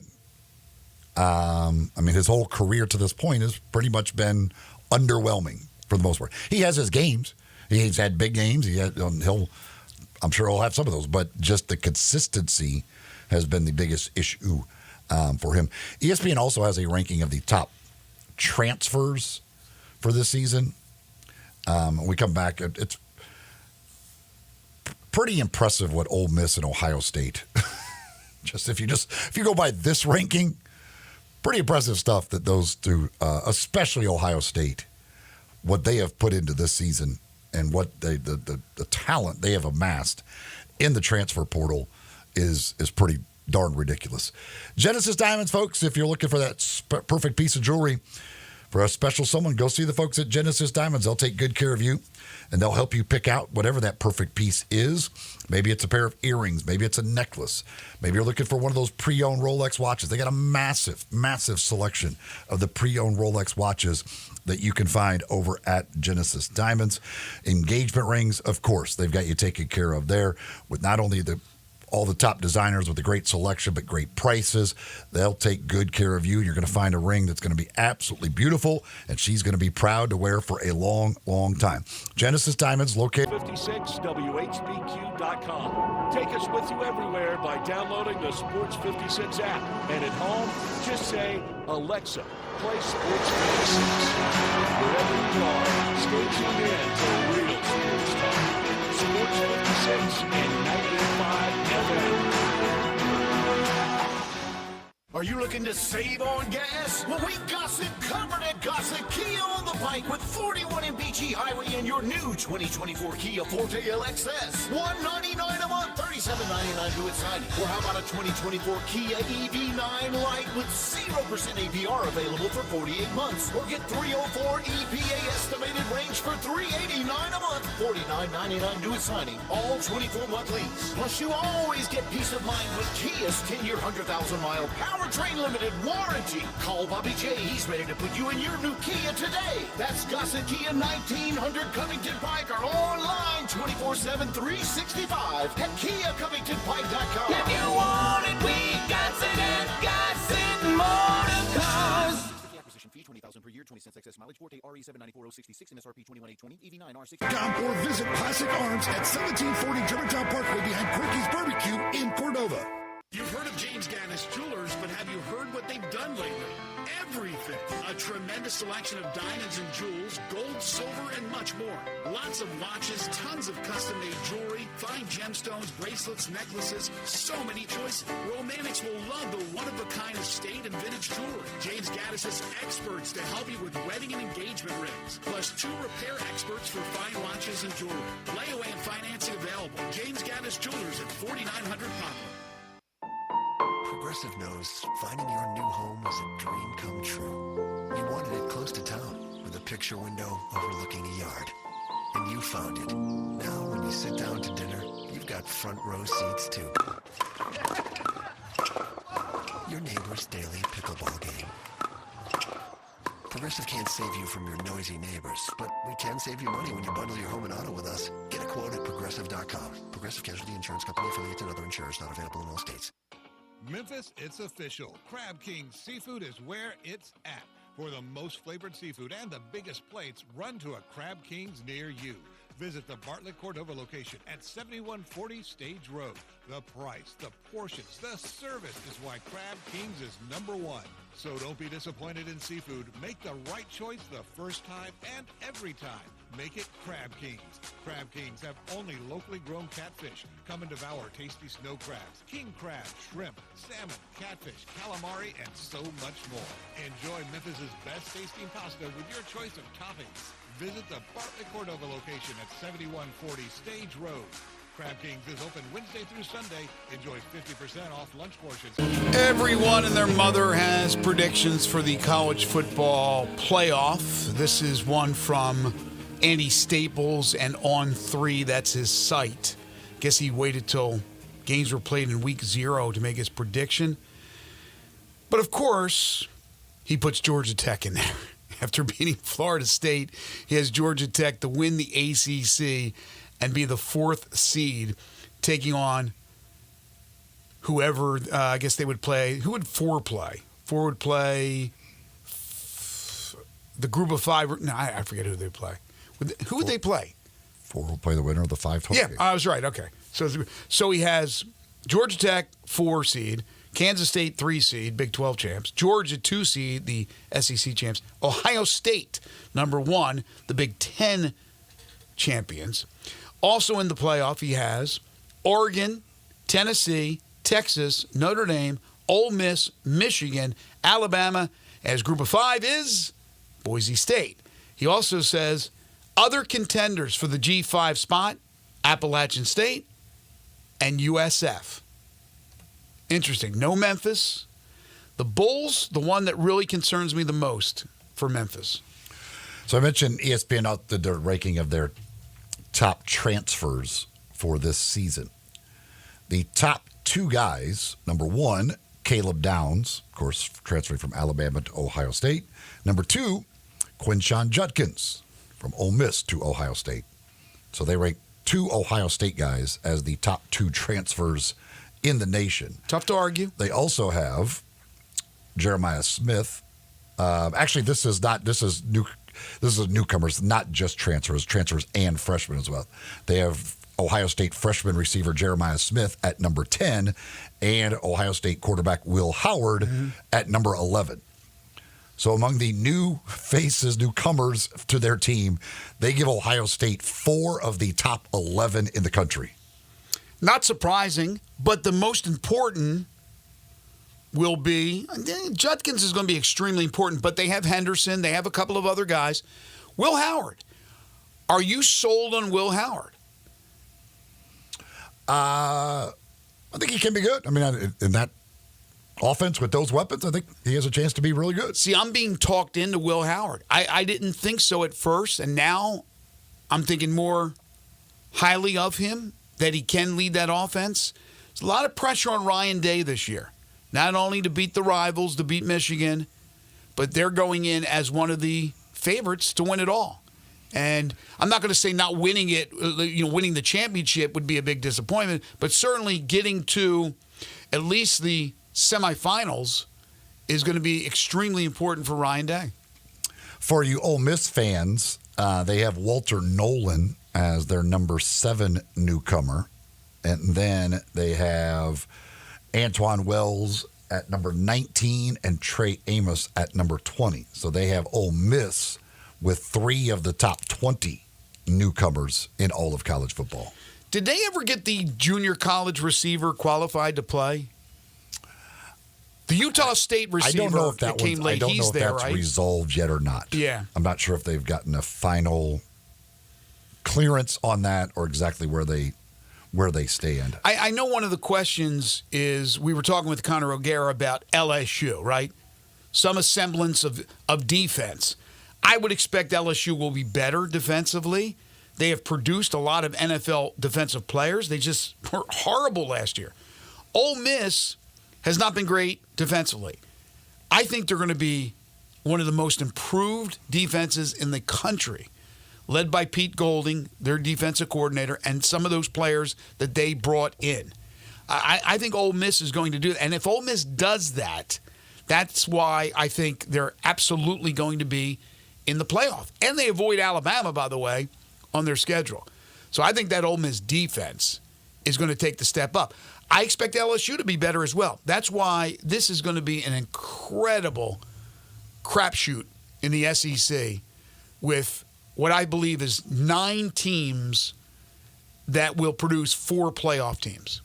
Out of the 9 that I believe can get to the playoff, not all 9, but 9 that are in the mix, I think they're going to get 4. Could they get 5? Yes. Could they be less than 4? Sure. I think it's going to be 4. The other top transfer, they got Dylan Gabriel at number 3, Nick Scourton of Texas A&M at 4, Trevor Etienne at 5. Again, we'll see if he plays this week, which probably will. Cam Ward at 6, mentioned Walter Nolan at 7, Trey Moore of Texas at 8, Isaiah Bond of Texas at 9. Mentioned the 2 Ohio State guys. They got Riley Leonard at 12. Of course, at Notre Dame. Jayshon Barham of Michigan, 13. Deion Burks of Oklahoma at 14. Then a couple more Oregon guys. Jabbar Muhammad at 15. Evan Stewart at 16. And then you finally get an Alabama guy. Parker Brailsford, the center, number 17 on their top newcomers list, according to ESPN. You just assume like guys are flocking to Alabama, but it's all most of these guys have flocked away from Alabama. Like, there are 3 of those guys up there that are from Alabama to elsewhere that are top transfers on their list. Yeah, I think it'll flip around next year, but it was a shock to the system, I'm sure, for some of those guys to lose Nick Saban. And they decided to look for something else. They're still going to be very, very good, that team. Alabama. They outside of their top 25, they list some other. They go through some different categories. They have impact quarterbacks. It amazes me that Grayson McCall is still playing college football. Who's he playing for? NC State. I thought he was done. Dude, I thought he was done 3 years ago.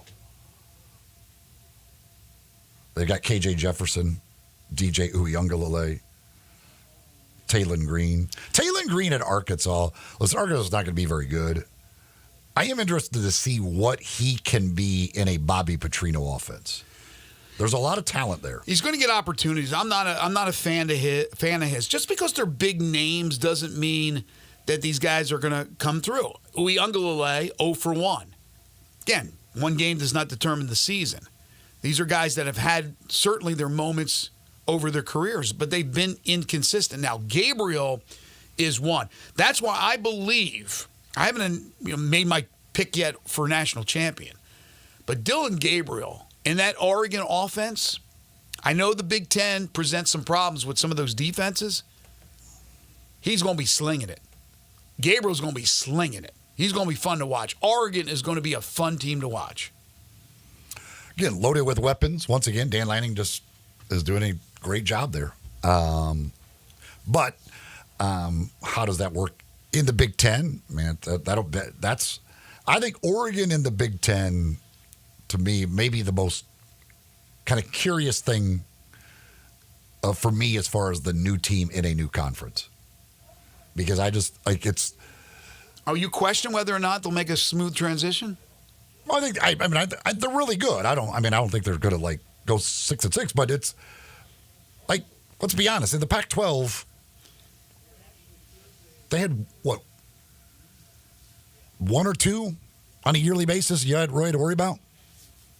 Yeah, it's a different one, and it's a different when you go to, and I don't have their schedule in front of me, but if you're going to, just for instance, Penn State in late November per se, and you want to try and run that offense, it can be a little different when it's 20 degrees and snowing, or if you're at Wisconsin in November. You're right.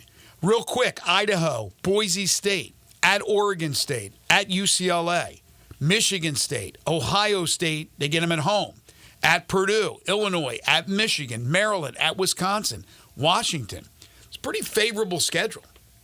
So that's a Wisconsin game in what, mid-November? Right, but Wisconsin a little bit down this year, at least the expectations. We'll see. All right, that'll do it for us today. Want to thank Connor O'Gara, Tim Duncan, and Mickey Barker for joining us on the program. We're back tomorrow starting bright and early at 7 a.m. We're going to have our SEC predictions. It'll probably take us a couple of segments, so we'll get that thing cranking at about 7:25 if you want to hear about your favorite SEC team. Jerry Palm at 8:25, DeMichael Cole on the Grizzlies at 9:05, and then Avery Braxton from Channel 24. He'll join us at 9:25 to talk Tigers football. It's all coming up tomorrow. Wolo and Friends on Sports 56 is coming up next. For Eli Savoy and for Zach Boyd, I'm Greg Gaston. Have a great day, everyone.